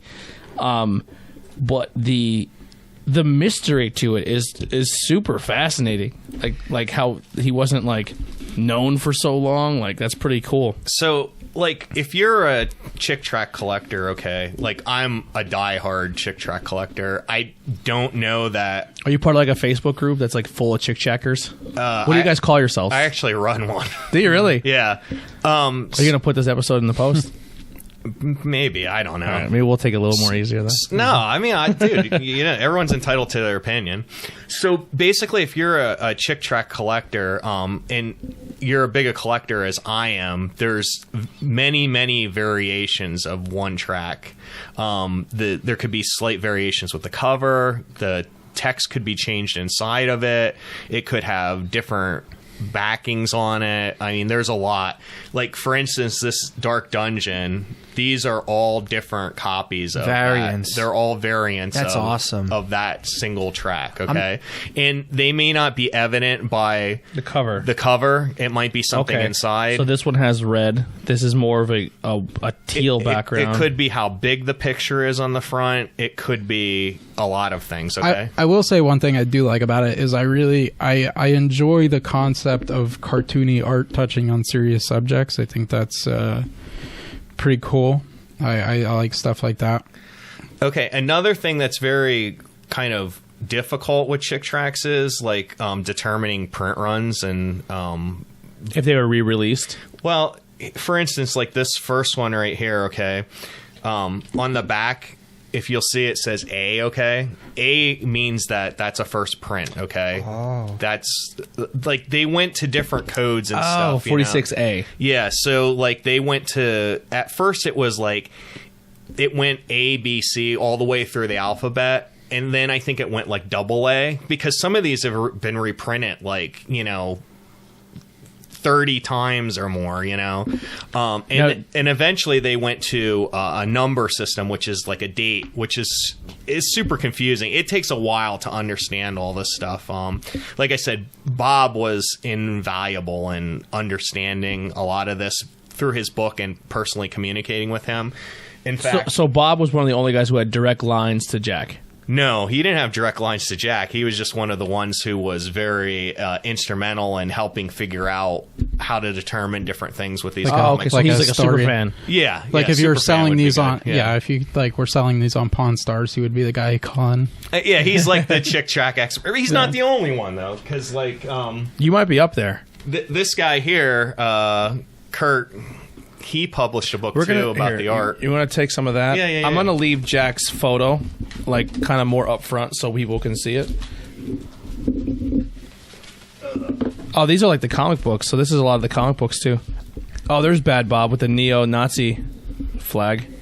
I can put if you're done. Yep. Whoops, sorry. No, I got it. Do you have any Chick Track art tattoos? No. So Chick Tracts too, there's a lot of them that are reprinted. You don't know when they're going to come up. Some will be retired for a period of time, and then they will kind of just pop up again. But there are some tracks that are permanently retired, and sometimes for good reason, because the subject matter is very controversial or it's dated. I'm sure he had some gay marriage ones. It's unfortunate he went this direction because like that, the art on that one, like if you picked up a comic and saw that kind of art touching on any other subject, you'd be like, this is I need to read this. Like, this is awesome. Yeah. This is a permanently retired track, and that's, you can read a lot about that on the internet. Basically, the story is a guy. It's called Lisa, by the way. He watches pornography. Oh. His neighbor comes over and is like, "Hey, what are you doing?" He's like, "Oh, I'm watching a movie." He's like, "Oh, let me come in, watch a movie with you." So he comes in and he's like, he pulled a Louis C.K. I'm gonna jerk my dick. No, you can leave or not leave. It feels if like you it's want. going the opposite. It's like, I'm feeling something, you're feeling something. Basically, it turns into the guy who's watching porn is molesting his daughter. Oh. And then the neighbor joins in on molesting the daughter as well. With him. Yeah, Wow. and then it turns out they go to the doctor, and it finds out the daughter has contracted herpes. Later, in a different version of it, I can't remember if it's this track or another one, they changed herpes to AIDS. Jesus, this took a turn. I don't think it's this one that has that. I think The dark book. We're having fun with this, and it's I like, think that crazy guy is the one that has that reference, and I can't remember. Wow. But basically, what happens in this, and this is where the message. I actually want to. Can I look at it or no? You can't take it out. I'll take it out for you right. at the end, and we'll look at it. I'm just interested to see what the art on that one looks like. But basically, it's not graphic or whatever. Basically, I was going to say, how do you draw the how herpes? this kind of like makes people upset and stuff is at the end of the track, it's like you don't go to the police, you ask God for salvation and for fuck's sakes. So in other words, like here's the thing though, for how disturbing, and we are obviously making jokes to make lighthearted of it, these are legit stuff that can absolutely happen to somebody. Yeah. But it's sick to that somebody. he's saying that that's the message of it. I get why it's banned now. That's sick that it's like, just don't tell anyone, just cover it up, or no, it's ask basically God for forgiveness. that's what it is. It's more like you realize you've sinned, now repent and ask God for forgiveness and all. It's like your fault. Yeah. Yeah, it's like instead of going to police, they went to God. Yeah. So, but this is, like I said, this is like a permanent or retired track. This is also a first printing. Like 60A. There it is. Yeah. There's a number. This is completely off topic, but I'm just kind of filling in time until he pulls his next book out here. There's a numbering system on the bags of Middlesbrough chips. Oh, yeah? And the numbering system depends on something when it comes to like how much chips are in the bag and how much air or how much seasoning has been on the chip. I don't know how true that is, but there's a like if you see certain bags have like an A, B, C on it. Why don't you message him, Tony? I want to do a whole Middlesworth episode. That'd be fun. I love Middlesworth. Or a Gears Iced Tea episode. That'd be great. See, I'm not. See, I'm from Freeland, so I was a Lay's and Farmer's guy. You're gross. Farmer's tea is disgusting. So basically, going like, to hell. That'll be Jack Dick's production number 2. This is how I collect Chick Tracts. Okay, this is let me see if I can move this out of the way here. There's a lot of noise here. Sorry, guys. shit in the table. So this is basically this is like part of my actual collection, okay?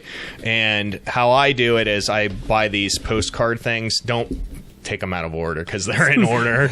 And then I put them, so this is actually part of like my main collection, okay? Like that's how I keep my tracks. So my collection consists of about maybe close to 10 boxes of these is what my main collection is. Wow, it's a lot. This is fringe. I like it. I like that aspect of it. I like the setup of like the whole collection, how you have it, like especially with the postcard protector. Oh, I also do sort of like enjoy fucked up. Real history. quick here. Very So anal like about this the first stuff I one keep. says the incident or accident, but there he has 3 different variants of it. Like so he has it in order, but also if they have different variants. A really interesting. All I had no son. I bet that's a popular one. A really interesting podcast would be like on just plain fucked up history stuff like this. Fucked up stuff that happened in the art world. That's why Jason's on this show. Yeah. Jason has he's in tune with stuff that you would never be indeed. That's why he's here. Oh, so this one's probably Evolution. Apes, Lies, and Miss Hen. Are Roman Catholics Christians? Okay, so basically this is like my Bible of Chick Tracts, okay? Baby talk. This is all information that I got from Bob, okay? So this is the type of collector that Bob is, okay?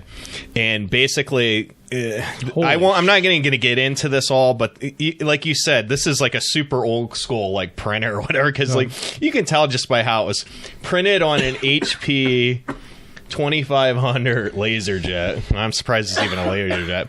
But basically, this is my invaluable information, and I actually wanted to do like a zine or something, a fanzine with this information in, because a lot of this information is not covered in books or to the public, but this explains the breakdown of the tracks. You want to take this box quick? Oh yeah, so I can see that we're. How much do you think this is all worth? I have no clue. Yeah, that was a terrible reaction for me. Like, You know, this is a breakdown of like the tracks and then the numbering system of where it goes and the differences. Okay, so basically in this first track, with the incident or whatever you said it was, accident. The accident. You have 3 copies of it. So basically, from 1.9 to 8.0, okay, this is what it has. It says page 1 color is purple, okay? Page 1 is the cover, okay? And these are also the differences down below it. And then from this date code to this date code, this is what's changed from this first one. So this actually tells you that there's 4 different variants of it. So you look for each different variant. Yeah. So basically, like, I collect... I try and collect either the very first one or the closest to the first one. Flush your glass then. Try to leave that open. But it's a breakdown of all the different tracks and from what date to what date has the change in it. Man, he's putting work in. Now, and this is not in his book. Like, did he personally send you this information? Yes. And I mean, this information for that goes. Where does this guy live? It's this. Well, no, it's more than that. Where's this guy from? How do you guys originally hook up? I can't remember. I probably contacted from his book. Yeah. So that's that information, like on the tracks. Now, do you still collect the books? Are you more of a only collect Jack's comics? You don't collect? Do you still collect them after he's been gone, or do you only collect like the originals? If I found like the newer ones, I would still collect them. But I like Fred Carter's artwork, but David Daniels, who's writing them now, it's not the same. Not the same. No. How many different, like, from one to whatever, how many are original Jack prints? Like, how many did he actually make?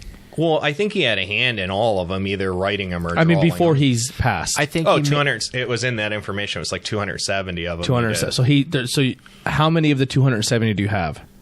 I mean, I would guess and say probably. I mean, And that's not counting variants. This is just like solely for. I'm probably missing like maybe 10 or less than 10. that's impressive. Yeah, Are those 10 super fucked up, or they're just hard to get? they're really hard to get. Yeah. Is it because of their like discontinued? Because like that? the content. No, it's not because of the content. It's just because like they're discontinued and they haven't been republished, or they were promotional comics or something. Now the guy like who that. gave you this information, does he have every one? He probably has some of them, or he has copies of them.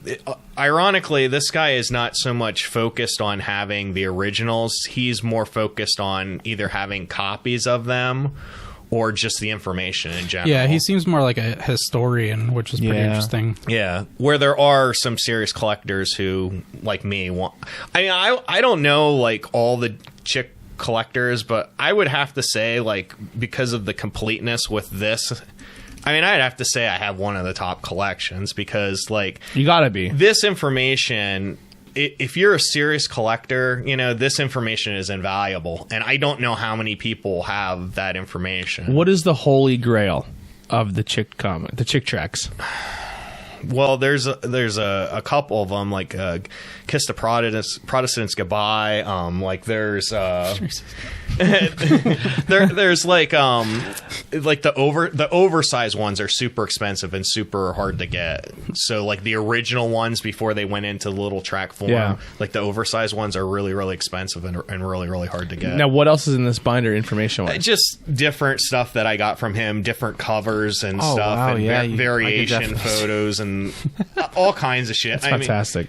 This explains the different backings. Does he and realize how? And if he's watching, he will. I mean, like you have a binder that's all laminated pages. It's in freaking pristine Yeah, condition. His work went to good use. Like exactly. Like I'm sure if he were to look at this and be like, "Holy crap! I gave Yeah, this he'd be guy proud. information Yeah. that I don't give to everybody, and you took absolute full advantage of it and took good care of it." Like this guy has worked his ass off to collect this information, and it just didn't go to waste. Like you're actually using it for the like you're treasuring his hard work. Well, I mean, you know. That's awesome. Yeah, I mean, you're being biased to it, but that's if I put as much effort into something, even though like this dumbass podcast, like in fucking 3 years, someone like, "Hey man, I listen to every episode," that would feel amazing. Like, Yeah. that's a lot of work. Like, I know. He hand typed all that. He wrote a book on it. You know what I mean? So, but I mean, this is information that he didn't even do in a book. that's it's a well lot of researched. information. Yeah, that's not in and the book, you're treasuring his hard work, which is cool. Well, I mean, like, look, if the thing about Chick Tracts is like, you know, you can collect them for very little money. You know, you can go and get probably half of them for like next to nothing. But if you want to collect in the aspect that I'm collecting in the variations or the first printings and stuff, half of my collection came from a very well-known collector that got out of collecting, and that's how I acquired most of the stuff that I have. You know? Do people put these on eBay? Yes. I would Yes. imagine the more this ages, it might go up in value because there's like medieval art collectors that This is are like a into niche thing. super pagan, like pagan writing and stuff like that. There's actually a big market for that. Actually, I keep staring at his photo more, and you know who he kind of looks like? He looks like that actor that was in Basketball, the one he owned the beers, remember? kind of, yeah. And he choked on the hot dog. I love He that kind of looks movie. like that actor. It So smells like amazing. there's like a Chick Tract club, okay?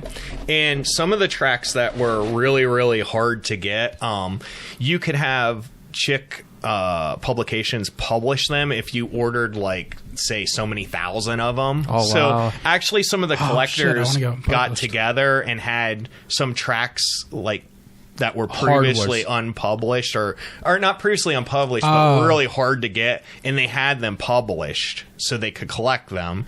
I misunderstood. so- I thought you could have your own collect, and I was like, Methodists do meth. So you I was can like, see writing it already. on the back of that one, it has like the Chick Tract Club.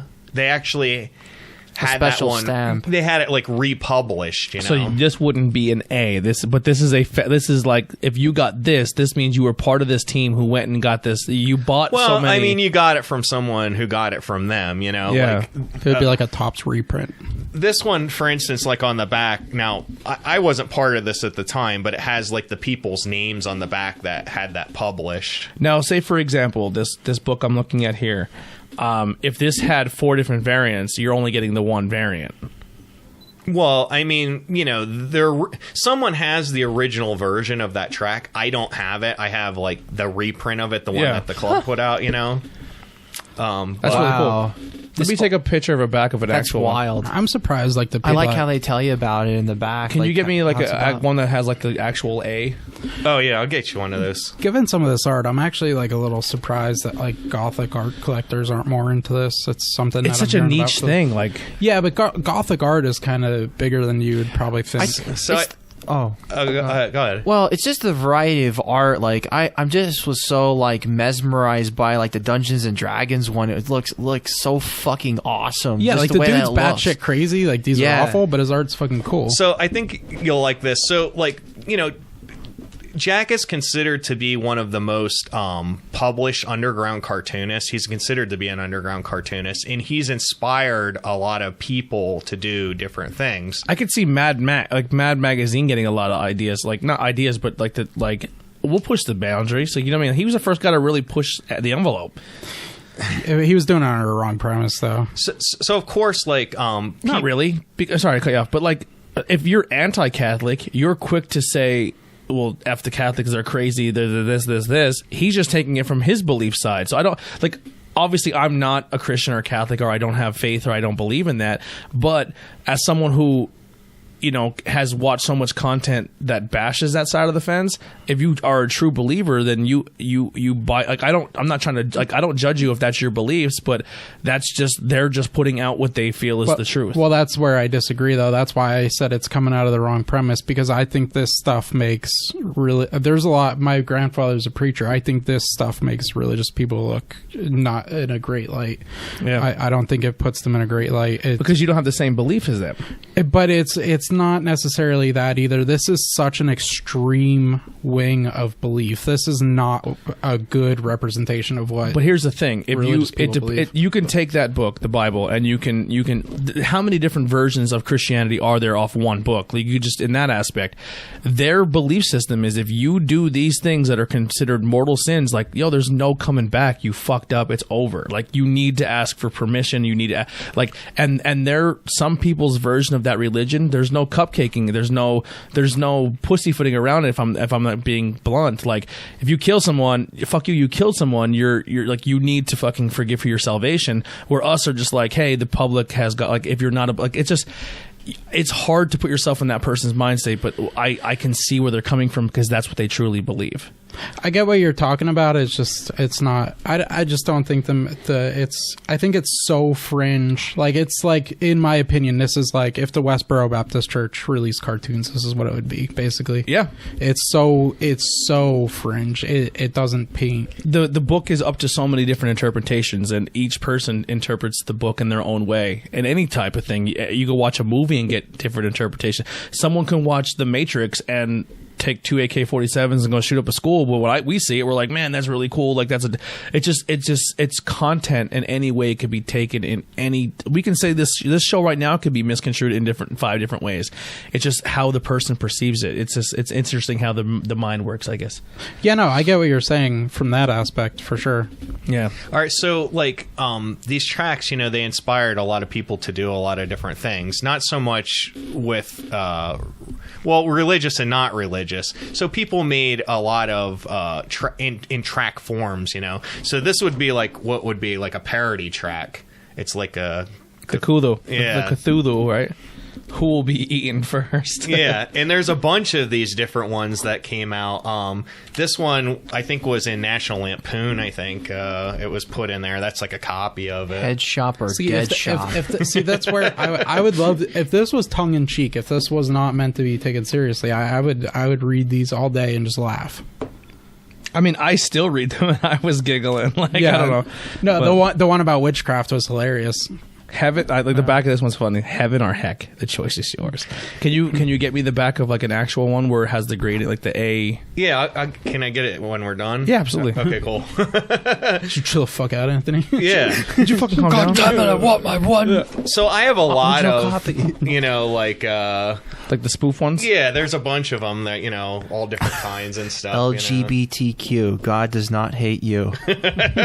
People who have more of a liberal mindset are saying, well, these are popular. Maybe we can sneak our message in so these people can hear our message from another side. You know They're what I also mean? parodying how ridiculous it is. Like Howard Stern did a great job of that in the 90s when there was a bunch of racist shit going on. He was doing a There's like hilarious a job of food or parodying friends with the racism. cat on it. With the cat's butthole. So this is the LGBTQ. LGBTQ, God does not hate you. It says in the back, the only agenda here is to not buy other people's crap. Do not limit your own spiritual growth because intolerant religious people with issues is something they need to resolve their own God. Resolve with their own God. There are plenty of open and affirming spiritual traditions, even Christian ones, who will all welcome you. Your spiritual home is not there if you seek it. You may not be able to change truly intolerant, but you all have the power to change how you choose to let their intolerance affect you. Love yourself and the precious community. Our love is strong and will prevail over hate. And then obviously the website's there. So, I mean, they're taking it and they're trying to put their message out in the same tone. Like the anti-protesters of the Westboro Baptist Church.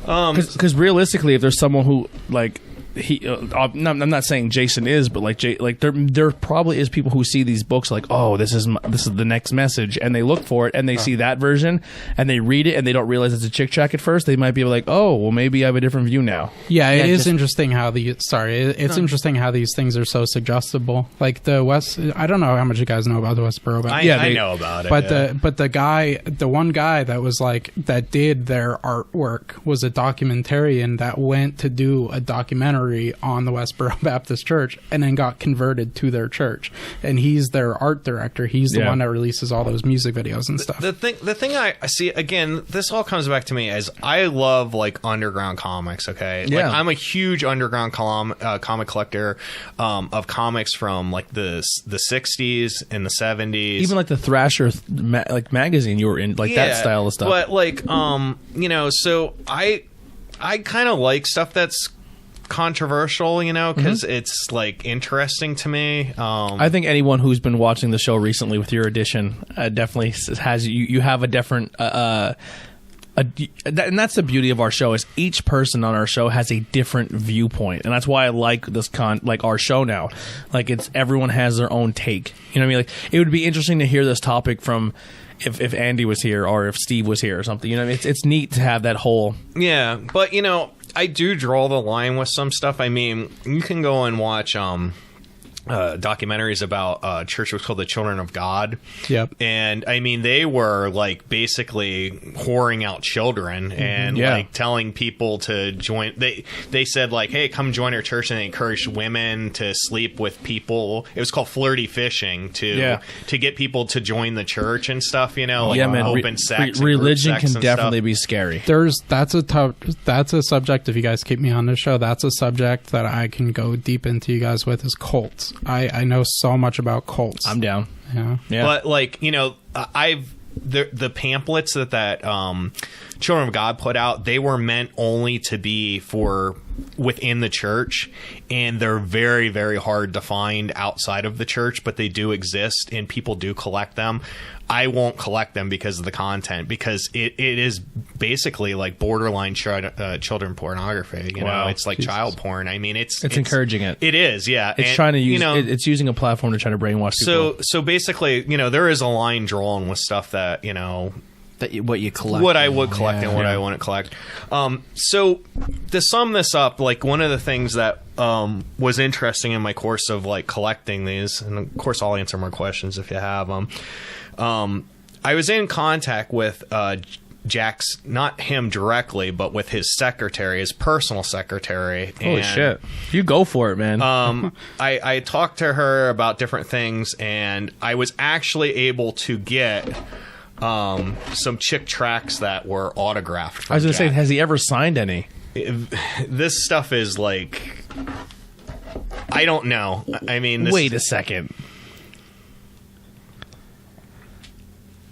Don't forget, he he's ordered. 42. So this is so if you are into this, this says to Jason, God bless you, your brother in Christ, Jack Trick. So this was, if you contacted them, they like this dude who's super secretive personally autographed a book for you. I got that through his personal secretary. I mean, I know the guy who met him at Light of the World, that Jimmy Atkins, I think was his name, that we spoke about. I know when he met him, I wrote a he had like a thing telling about his encounter with him, and he actually did ask him for his autograph, and he did sign something for him. So did you know, compare the signatures? Look, this came directly from Chick Publications. This came directly. Yeah, he's going to be faking I that. have the emails printed out of my conversation with his secretary in order to get these. That's kind of crazy. Like, for how secretive this dude is. That's crazy. I have two of them, actually. Yeah. Here, you want to take the other one? Sure. Yeah, this is so fringe. There's no way this could be. So is the Dark Dungeons like your favorite one because you're a Dungeons and Dragons guy? There's ones that are very like popular. Okay, I really like that cover. And that's one really of the do. ones. I mean, look, they made a movie about it. You know what I mean? So that reminds me of like All American Comic 61, where Solomon Grundy's like a huge like zombie coming out, and there's like that like orange like moon coming out, and you see Green Lantern. Can I see the other one real quick? Like, yeah. That's what that Dungeons and Dragons. I believe the one is is personalized and the one is not personalized. It's one. I mean, mine is the small hit things here and there. That's 100% the same like signature. The autographs and signatures are going to change over the years. But I'm saying you can tell like we're obviously changed. These were sent to me at but the like same there's time. certain things that like in handwriting you can see like certain. Like this is me watching those crazy documentaries. But Yeah, I like like those you've too. been, Yeah. like you've been saying, Tony. Like That's it's crazy. a whole niche into itself. So I mean, it's not too far fetched, and especially with Jason being older as, it's not far fetched to have this, have him, sign these tracks then too. This is a cool Are you- topic, man. Well, saying I all mean, the people like are creepy. I think the handful of people who actually met Jack, because see, the thing is, like, Jack had death threats made to him 100% because of so that was one of the reasons why he was very secretive about his life and stuff. He probably didn't want his family See, in that makes trouble. more sense. Yeah. He didn't want his family in trouble because, like, if there's what was the New York Times, they drew Allah or something, and they were like, "We will kill you for drawing this." Like, Well, they did that in France. They shot up the French publication for. I believe in the one book, The Art of Jack Chick, there's a picture in there of Chick Publications with a bullet hole in the window. So there was he had threats made on his life, like quite a bit and stuff. So he was very secretive life about that. it's understandable, I guess. So at the time when I wrote his secretary, and I was in correspondence with her and trying to get this stuff, and it was very difficult. And I had asked for, would it be possible to get any original art whatsoever? Like, I was like, I would love to have original art. I would love to have something I could hang on my wall, like a conversational piece or something like that.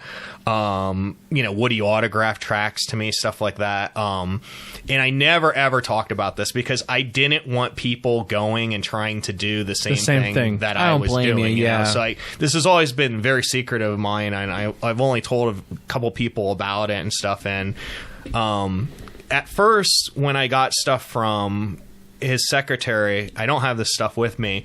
She sent me like conceptual drawings of the tracks. So basically, like, it was photocopies of his kind of thought process of bringing the tracks to light. Like, it was kind of like rough drafts of What do they call that in the comic book?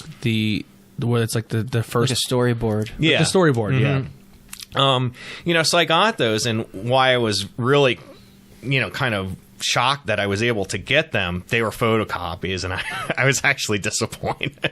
I was like, oh man, I was like, this is photocopies. I said to her, I was like, I'd love to have something I can hang on my wall or whatever. So lo and behold, Wow. one more thing here I want to tell You really do go for it. You're like, listen, you dumb bitch. This is not what I asked for. I don't know if you heard me.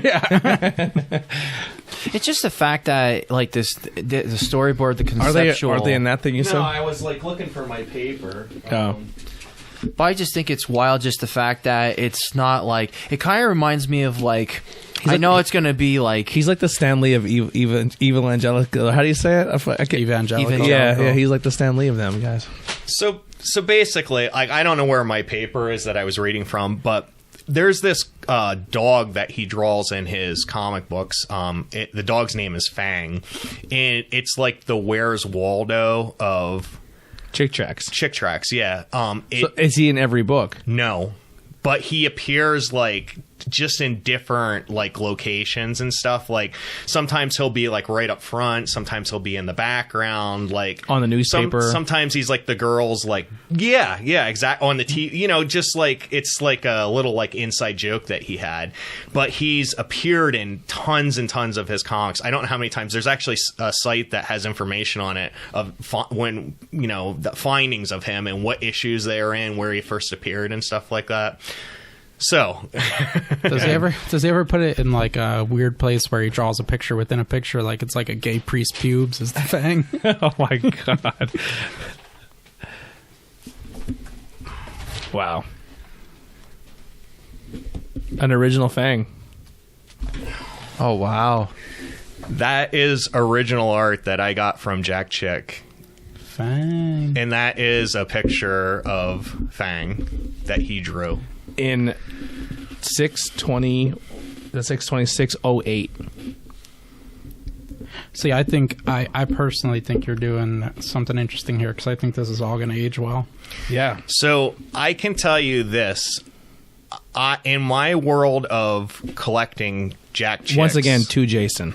In my world of collecting Jack Chick comics and Chick Tracts and everything Chick related, I have never, ever spoken to anyone who owns any Jack Chick original art. I don't know if there is someone who owns his art. I couldn't say for there. I could speculate. Have you ever people. asked in like your group chats, like, does anyone have any original I've art? talked to Bob about it and some other big collectors, and I know they don't have any, or they know of anyone. Let's give a quick shout out to that secretary because she put up a lot of literally shit. sent you a photocopy to be like, listen, man, like, you really want me to fucking ask us do this? And she tried to throw you off scent by giving you some photocopied stuff, and you're like, no, man. I should have brought the correspondence that I had between her and me about this, because she expressed to me, I remember in the email, about how fortunate I was to get that she herself was amazed that could you imagine being the second? second? Like, you have to think it too. Like, if this dude is as secret as he is, and he's only really doing his thing for like a certain like, this dude wasn't about the fame, he wasn't about the fortune, he was about getting a message out. So like this, he's kind of like in a way like Howard Stern. Like Howard Stern didn't put merch out, he didn't do any of that. So for her to be like, listen, this dude, he has such a huge collection of your stuff, like. Did you ask for a Fang, or was that like that showed up and you're like, holy fuck, he drew Fang? I didn't ask for Fang. No, I didn't have any request other than I wanted something to hang on my wall to show other people to talk about Jack Chick. For like me talking about this aging, when you got any of his original stuff with the signatures, is there any not personalized to you? Because I'm sure you guys. The one is not. It was a Bible verse. The one is not personalized. The other one is personalized. Because I'm sure you guys know that hurts collection value when it's personalized. Yeah. And this one, I mean, this is the picture of Fang barking at a bumblebee on a flower, and it says to Jason from Jack Chick and Fang, and then it's dated.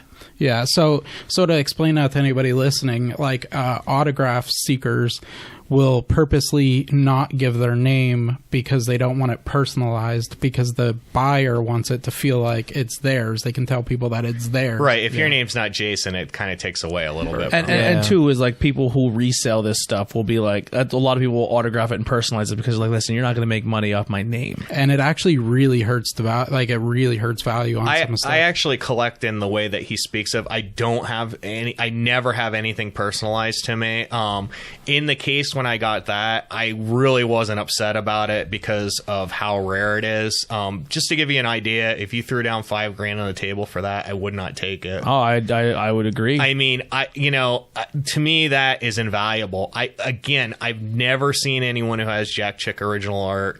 I don't know who has original art from him, if they have it or if they don't have it. I've never shown that publicly. This is the first time that I've ever shown it publicly. I thank you, man. I really do. Cool. And it's That's a cool. highlight of my collection. It's especially a highlight of my Chick Tract collection. He literally brought this in like the most sealed, wrapped up, like it was like he brought it from Fort Knox. Well, like, I have a lot of original artwork.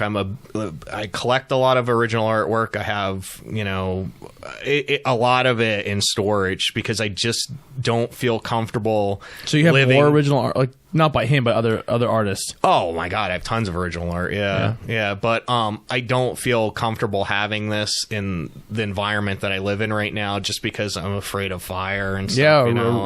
Well, where we live is very row homes. I'm fortunate to be in half a double. But he lives in a spot where if one end of the block goes up, it could take his whole block. Oh out. yeah. The other thing that's like super cool about that is, you obviously can't see it because it's framed, but on the back of the paper that he drew that on, it's actually watermarked with Chick Publications on it. Wow. So, like, if you would look at the original art and flip it over, I have pictures of it, obviously. It's watermarked with Chick Publications. There's like a picture that someone brought, I think it was on Comic Book Man, where someone brought, like, I guess they seen Bob Kane at a restaurant. Bob Kane, who drew, he stole Batman and then drew it later. But he drew Batman and Robin on the back of a menu, and just said, "The guy here's a quick drawing I did on a fucking Denny's menu," and the guy just took it like. Oh, yeah, I've seen that. Yeah. It's very funny because it kind of reminds me of like some people that always try to get like Steve Ditko's signature before he died. Like you could actually write to Steve Ditko and say, "Hey, Steve, like really like your work, so on and so forth." But he was like pessimistic because obviously with with the whole thing with Marvel, Stan Lee and all, he's like, everything's in the past, I'm rolling with what I got, Steve Ditko. And he would actually he would just be like that, and he'd just write back to you, which is pretty wild. What would be an equivalent? Like, I'm just trying to put this in perspective. If someone listened to the show maybe is not into the topic, or maybe they're just trying to compare it, like, is there a certain thing that like Stan Lee would do in an autograph that maybe he didn't do all the time, and it pushes up value, like, or like there's quite a bit. Like, if you get an Excelsior, he writes Excelsior on your autograph. That's That's probably not really, because the way that it was, his signature was like $200, but then like if you got anything personalized, I think it was like $1,000 or more, depending on what you wanted. Like, with great power comes great responsibility, and his signature, obviously, who would touch that if you're really diehard and you really wanted to do that. Excelsior was another one then too. That was his like catchphrase, but like that went up. That would depend on what. Well, like you wanted. you got Stan. Just to go ahead, like, you have Stan Lee's autograph on the first appearance of Wolverine. Yeah, and then the artist who drew Wolverine, and then he drew a sketch of Wolverine in his autograph. Like, that's something that he probably doesn't do very often. And then so I mean, that's with Herb Trimby. Trimby, basically, he was kind of more of an open comic book artist. Now take that to another level, where imagine if Stan Lee never released his image. Yeah. You know what I mean? Like, and he was completely secretive his entire life, and then his most hidden image that people look for, like, that's insane, man. Well, it's like, I never... Realistically, sorry to cut you off. No, he sorry. probably realized, like, if for the correspondent between you and the secretary, she probably was like, listen, like, because that's ballsy of her as a secretary. I could not talk to him directly. Yeah. He probably doesn't do email, Yeah. I mean, he But didn't really seem like that type of guy. But for her to go out of that way for you, you mean you had to really express, like, I am a collector, like, and he probably, you know what, if this dude's a real collector, he'll understand this Fang thing. Well, it was very, I mean, I don't know if I approached it in that way, but the way that I approached it certainly worked. I wasn't deceptive in what I said, but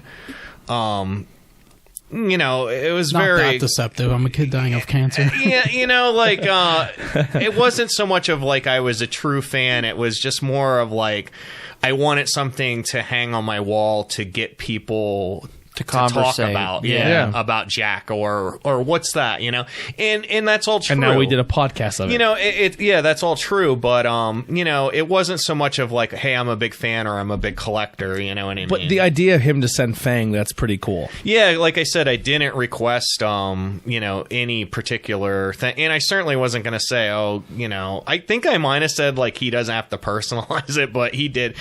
This is one of those things where I actually the personalization of it is kind of cool for me because 100%. I'm like really connected to The that sentimental piece, value. I would rather Absolutely. personalize. But the thing is, like, I never even told anyone about this, until like after he passed away, because then it was impossible, to get it, And now That's I'm smart. And Very now, smart. now I'm willing to show it because, like, you can't get it. You know what Yeah. I mean? Like, I don't know where all his art is. If there's like a big vault that all of that lies in, or if it's just destroyed after it's put into digital form. I don't know what happens to it, Maybe rot away forever. Well, listen, if anyone's in the comments, comments and you are into this as much as Jason is, put in the comments and maybe you guys can connect, and we'll put the link if you want your Facebook group. We'll put that up there. I was gonna say, How big is the Facebook group? I'm trying to get a sense of how big this is. probably maybe like It seems just super, from hearing it, maybe like less than 1,000, maybe more than 500. It I would seems say like more. accessible. It's international. I think it's more. To give you guys an idea, these, okay, can the camera see that, you think? I don't know, but you've they got might not be able to hear yeah. you. Okay. I could pick them up into I'm picking them up in the headphones. You'd be shocked at how much that background noise does not come through, though. I was hoping In our earphones, it does because we're jacked out. Like our hearing is turned up way higher. Gotcha. I was hoping it was. Do you want me to hold it, Jason? And these are my doubles. Okay, so what he's saying is that's a box of his doubles there. What was that first box? Doubles. That were doubles as well. Yeah, so this is what I have to... Trade. Yeah. So he has 2 huge boxes of trade, is what he's saying. And what we'll do, we'll take pictures of as much as we can. Obviously, we're not going to take a picture of every single one.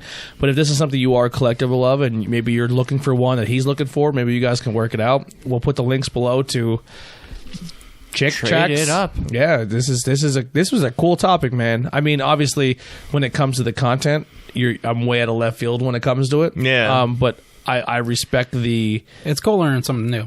It's cool. Yeah, I like respect that. This is only like a piece of the very collection. yeah, Yeah. very Yeah, small. like I said, my main collection, these boxes there's about 8 or 9 of them completely full with, different variations and stuff Yeah. like that. What's one's your favorite? Dark Dungeons, Wounded Children, Lisa. What's Wounded Children about? That's just look that one up on the internet. You already said Lisa. It can't be worse That's than Lisa. another good one. That Boo is really good. I mean, I'll show you like some of the insides of them, but they're really cool. Like it has like a Friday the 13th like type Oh, wow. story and stuff. They're really really cool. I mean, you should people should go on the internet and look at them for at least free. You know what I mean? 100%.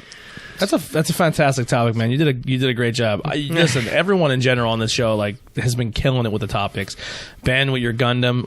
This is three weeks in a row that I know nothing about the topic.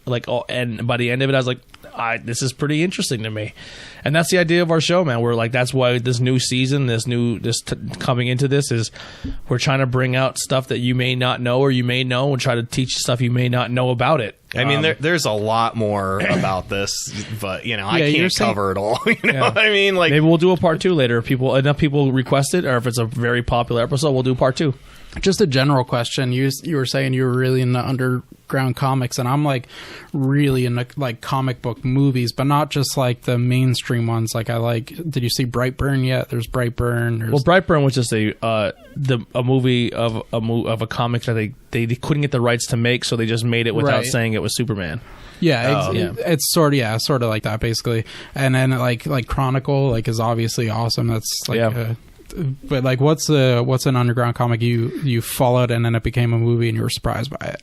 Oh, jeez, I don't think any of them became a movie. I mean, the closest thing would probably be like, it's not even underground. It's more like Faust became a movie, but that's not even really an underground comic book. But Faust is kind of like Wolverine, but it's like super, super violent. It has like super gratuitous sex in it and stuff. Yeah. I mean, the Ninja Turtles start off as an underground comic.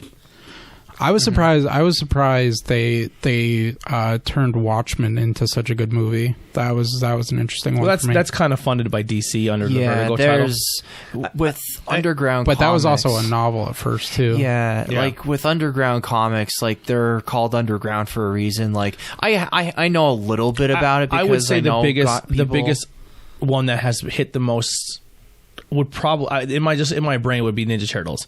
That literally started off as a violent like these turtles were cutting people's heads and limbs off, and it turned into a kids cartoon because people seen this comic and it just took off. Yeah, the stuff like I collect is now this is nothing to do with the topic obviously because we're talking about superheroes. Yeah, but and I can do like an episode on underground comic books sometimes, but I'm talking about like, you know, Robert Crumb, like S. Clay Wilson, Robert Williams. For me personally, and this is just not a request, but this is why when it comes down to doing a topic, if you stretch your mark, like we do all underground comics, a lot of stuff can miss the radar. But when you dial it in, how you're saying like just one person's name, that's when it gets more interesting because you could really dive into that person. I also like I like underground characters. Like I like really interesting characters that you could discuss. Well, listen, this show's not going anywhere. So if you have topics and you want to, I mean, we can start doing your research hopefully now. This isn't my last one. I hope. Do one on like just Zap Comics because that had like Robert Crumb in it and he was very big. Crumb actually wasn't he from Pennsylvania? Yeah, from Philadelphia. Yeah. He's one. I think he did Janis Joplin's Cheap Thrills album. Yeah. So that's if you wanted to get a better idea what R. Crumb was famous for. That's definitely one of the more prevalent ones. That's my stand. Like one of the more prevalent like pieces of artwork. He's usually like pretty like he draws like bigger women, like bigger asses, right? Like Amazon women. Yeah, like Amazon. Yeah.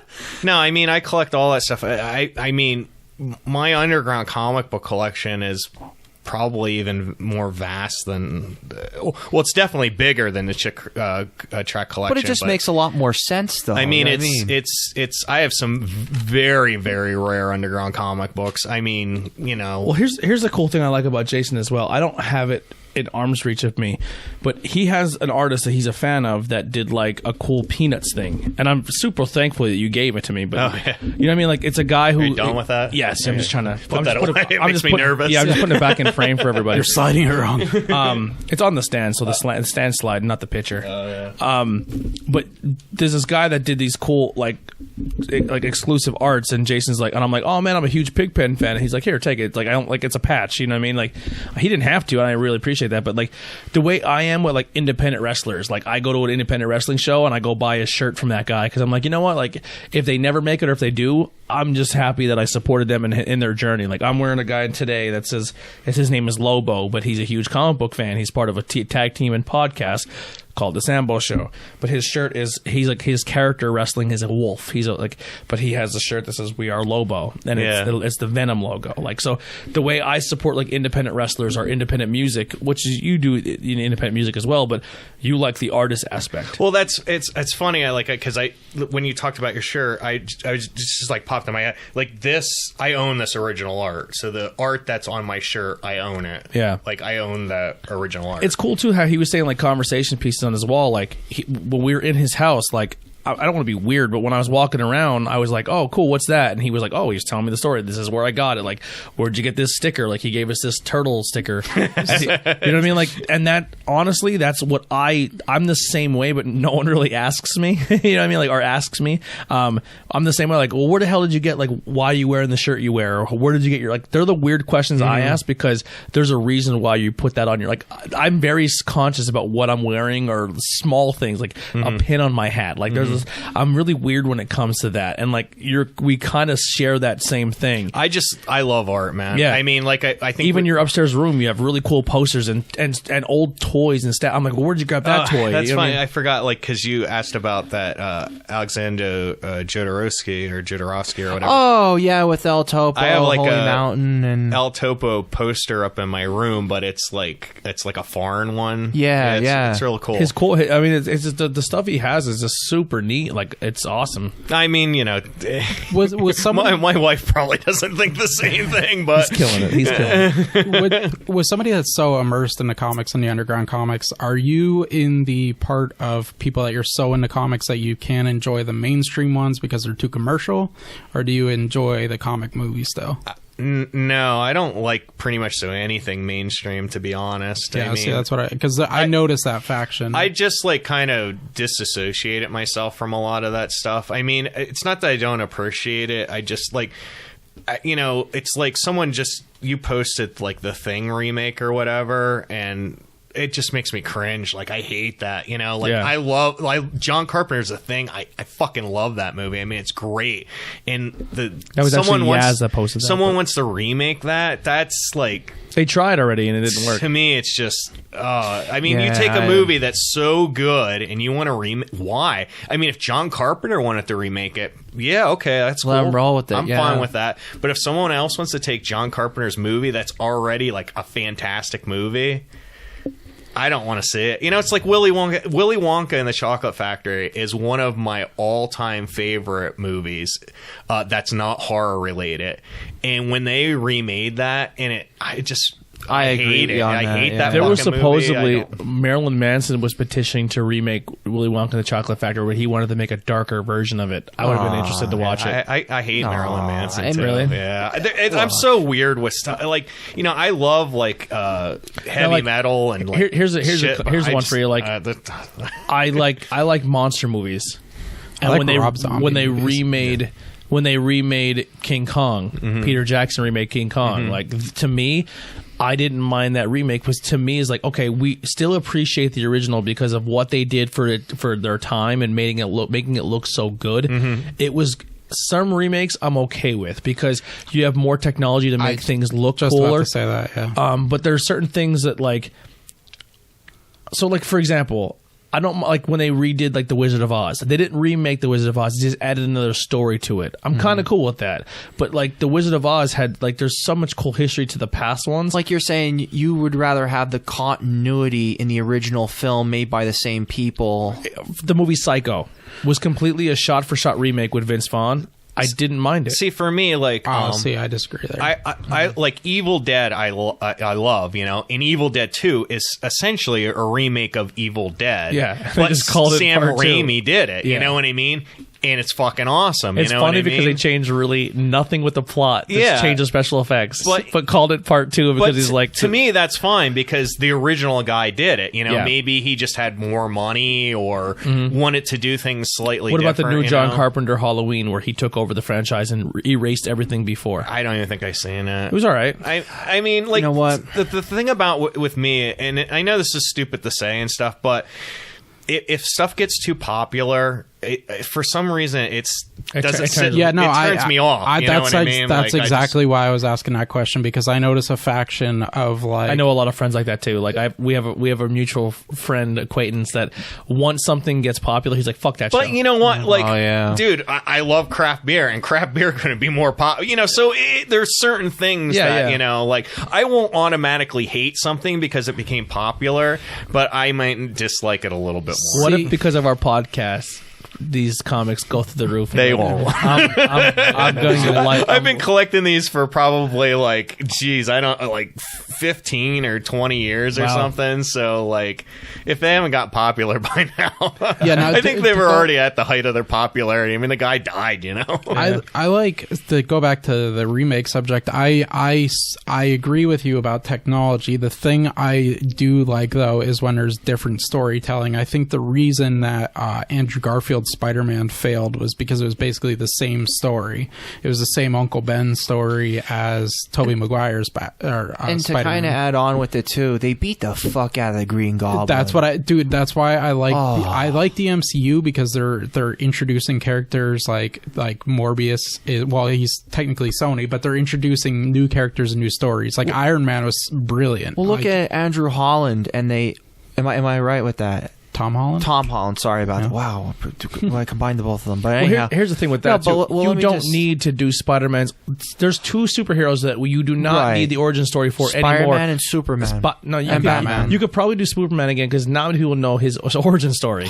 But not many. I mean, unless you're diehard. But like Batman and Spider-Man have been thrown in our face so many times. We don't need those origin stories anymore. But like, look at with Tom Holland's Spider-Man. Like, you threw in Vulture. Wow.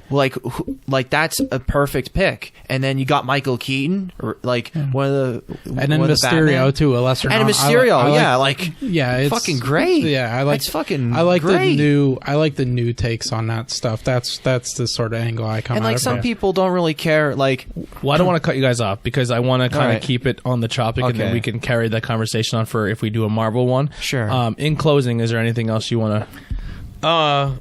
Chick tracts get read. That's the slogan. So, like, I've seen them like on the ground at gas stations that people have thrown down. I've seen them in phone booths.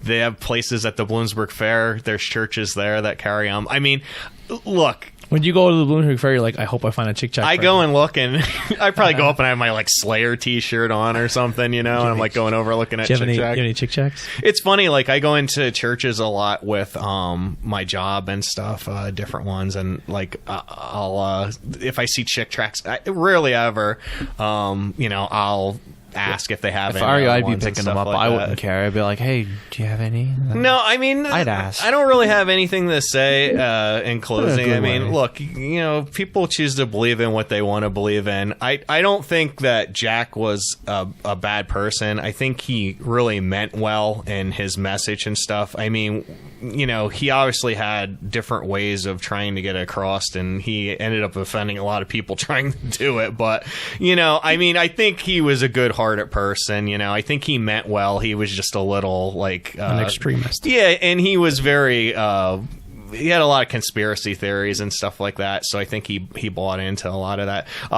Some people had said that it was all for money too, so who knows? I mean, you don't sell, and we will never know, because you don't sell close to 1 billion little comic books and not make a couple dimes and nickels off of it. Well, the nice thing about art is it's up for interpretation. Like, it's Yeah. But like, go on the internet, check them out. They're free to read and stuff. I find them interesting. I appreciate Jack more as an artist than a writer, but they're very comical. Some of them to read, and they're not all extreme. Yeah, they're comical to me, because like I laugh that like when someone, because there's obviously when I read them, like there's someone who's believing this, and that's it's scary but funny to me. Every Chick tract ends with the same thing about getting saved. It's like it almost has like a check. I think it does have like a checkbox where you check like if you were saved, and you can write the date you were saved and stuff. Yeah, they're very interesting. What is your Facebook group if people wanted to search it? I just have like a buy sell group on there that like basically for buying and selling Chick tracts. Is there what would they search? I don't know. Just go on Facebook and search buy, sell Chick tracts. I don't know. Okay. I mean, I'm not even really buy, that sell, concerned, trade. to be honest. I mean, there's a bunch of people that are on there, but what if someone goes on the page and like, man, I listened to the podcast. Good job. Who knows, man? I don't know. You can find me, man. Yeah. Just reach out to me. I'll get you in the right direction, Cool. Ben, what do you got the plug? Okay, Bangin' Beers. I actually went to New York last week, and I got with a little help of Dave Lorenzo, one of our guests, got me some more imprint. We got a variety pack of their hard coffee, Tony. Not doing so that. you're going to enjoy the shit out of that. I know you like that. Not doing but, that. No, I got 2 more crowlers of coffee. No. One mixed 4-pack of the hard coffee. One has banana cream pie in it. Yeah. Then there's one Crowler, Sent which one was to a me. limited run, and then I got a 4-pack of a collaboration. Then went to Equilibrium in Middletown, New York. I'm going to talk more about that on the show, Bangin' Beers. And we're going to have a Saison, a double, a single, and a bourbon barrel aged stout. Okay. And finally, we are shorthanded this week. If you want to possibly join us, there's only 3 of us. And finally, Hudson Valley. I got some more sours. They're double sour glycerins, pineapple peach, and dragon fruit blueberry. And I had some good old neon and Babylon that we're gonna have. Cool. So fun stuff. And we coming just down the pike. we just sealed an episode in Monte City. We will be going back to McNiff's on 3/7 the week before St. Paddy's Day, and we're doing a Irish beer episode. They're going to go out and grab a bunch of different Irish beers for us, and we're That's going gonna be fun. We're going to test them out and have some fun, and do another episode at a location, which would be like a homecoming for you, because that's where you met us, is at McNiff's doing a Bangin' Beers. Oh yeah. Yeah, sentimental. So who's doing the next topic for Not Cool? I mean, you're here. Do you want to grab it? Yeah, fuck it. I'm going with Neo Geo. I'm going to do the Advanced Entertainment System and the Multi-Video System from Okay. SNK. Cool. And dip in a little bit of history. And I do have a topic, so people don't think I'm just being lazy. No, he's not. Yeah. I just need time to work on it, but my topic will be when I eventually get the time to do it. So once this next month's Four over, shows. I'm doing I Love Lucy. Well, not I Love Lucy, but Lucille Ball. Yeah. I think she just has a really cool story, and I think a lot of stuff she does really ahead of her time. She was an interesting comic. Yeah. But basically, going to bring some real big dick energy into it with shit. with AES and MVS games. So we are going to do scale comparisons of the games. So look out for that shit. All right, Jason. I mean, I don't really have anything to promote, but I mean, I agree. Like with the Bangin' Beers, we got some cool stuff coming up. I'm working on getting us into Rotunda. I'm in talks with Mike. Cool. Just got to work out some details, and we're gonna have the guy on from Kegtron, which is real cool. That's like a whole keg monitoring system. So everyone who has beer on tap, you don't have to shake the barrel anymore. You can look on your phone and see exactly how much beer is in there. So. Yeah, he has this really cool system from this guy and we'll get you in the right direction. If you are a home brewer or someone who has a keg system in your house, he literally will be like, he could sit here right now and show you from his house, like, oh, I have 5 more pours left in my keg. Well, you can't actually do that, but Oh, you can't? No, it's Bluetooth. Oh, so Yeah. he could be at home and he would be like, oh, I have a couple more pours left. You can probably work something out to put it on Wi-Fi, I would imagine. Yeah, That'd be a good question so to ask. we're gonna have a cool call in, not next week, not the next. I mean, we're a week ahead with Bangin' Beers. So when we talk about next week, it'll be 2 weeks from now. But that call in will be 3 weeks from now. So definitely look out for that one. You have anything to plug? Not really. I was thinking about, earlier I was, somebody asked me if I was going to be offering poker coaching again. That's something I used to do. If anyone wants to reach out to me, I can provide graphs showing that I'm a profitable player. That is one thing I've noticed on PA Poker Stars since online poker. Can we give you front money and you can win us money for the podcast? I have backers. I mean, I've done that before, so We'll give you like $20 and turn that into like $3,000 for us. you got to wait until after I'm off this downswing, and then we'll talk. But I might help out with I might start poker coaching again a little bit. Cool. I noticed the player, unfortunately, for the 99% of the players that play on the site, they weren't playing in the time that poker was not legal, so they're a little bit behind the times. And if they're struggling with poker, I could probably help bring them up to date with what people are doing and thinking. I remember back in the day you played online poker, and if you wanted to cash out living in Pennsylvania, don't cover his face. No, read it. That's a track, but not a chick track. Oh, it's like a Star Wars one. It's a religious comic book. Oh, yeah, but if you had to cash out, you had to like do this whole secret backdoor thing where you had to like. Oh, it was the word. You would get checks All right. The biggest single check I ever got came from like the Cayman Islands or something like that. They literally said, they sent a letter with it saying, do not say this is gambling related. If it gets declined, let us know, but do not say where this is coming from. And so I had to sign it, take it to the bank. It did not clear. So then they sent me 3 checks from Canada for different variations from these shell companies. It used to be, it's significantly better now. So if you had bad experience in the past and you want to try it again, you can deposit with PayPal, cash out with PayPal. It literally takes seconds. That's awesome. It's I used to play video poker, like online poker, a lot. I wasn't very good at it, but I like playing it. I think he should play Hearthstone. Yeah, it's a card game. Yeah, a lot of people think. Did you ever play Texas Hold'em? I mean, I don't know much about poker. It's so much fun. I mean, I'm sure it is, yeah. It's not when you do it for a living, I'll be honest. People glamorize it, but it's a lot of work. It's a lot of grinding. Do you think we could smoke cigars in the kitchen and play it? Yeah. Probably not here. Get one of those fucking air purifiers. Maybe at Ben's house we can. No, we're not fucking smoking in that house. No way. No. What I used to love doing is we'd have like you bring $20 for the night. We do like $5 buy-ins, and then we would play just have a couple beers and just play a couple hands of poker. It was really fun. I'm not taking for granted what I do for a living. I'm lucky to do it, but and there is fun aspects of it. But when you're doing it for a living, it's literally a job. You're playing multiple tables at a time. You're trying to balance your personal life with it. You're not. A lot of people like to play for the thrill of playing, and there's absolutely nothing wrong with that. They would make ideal coaching candidates for me personally. That's what I used to do. I actually coached a kid that played for fun, went on to win a World Series bracelet. So it's I've helped people, and that's sort of like what I would do. But yeah, I mean, when you're playing for a living, it's a little bit different, but it's also fun. So I mean, the more player traffic on there, the better for the game. It's better for everyone. It's the one nice thing about poker is there is a heavy skill influence, but anyone can truly win. Like, you can enter a tournament and not be that great and win that tournament. So it's it's cool. It's interesting. It's fun. Yeah. All right. That'll pretty much all I have. I hit everything else in the beginning. Check out the rest of our channel, our videos on YouTube. We have a lot of cool ones. Hit the likes. Did you say check out? Check out. Yeah. Check out.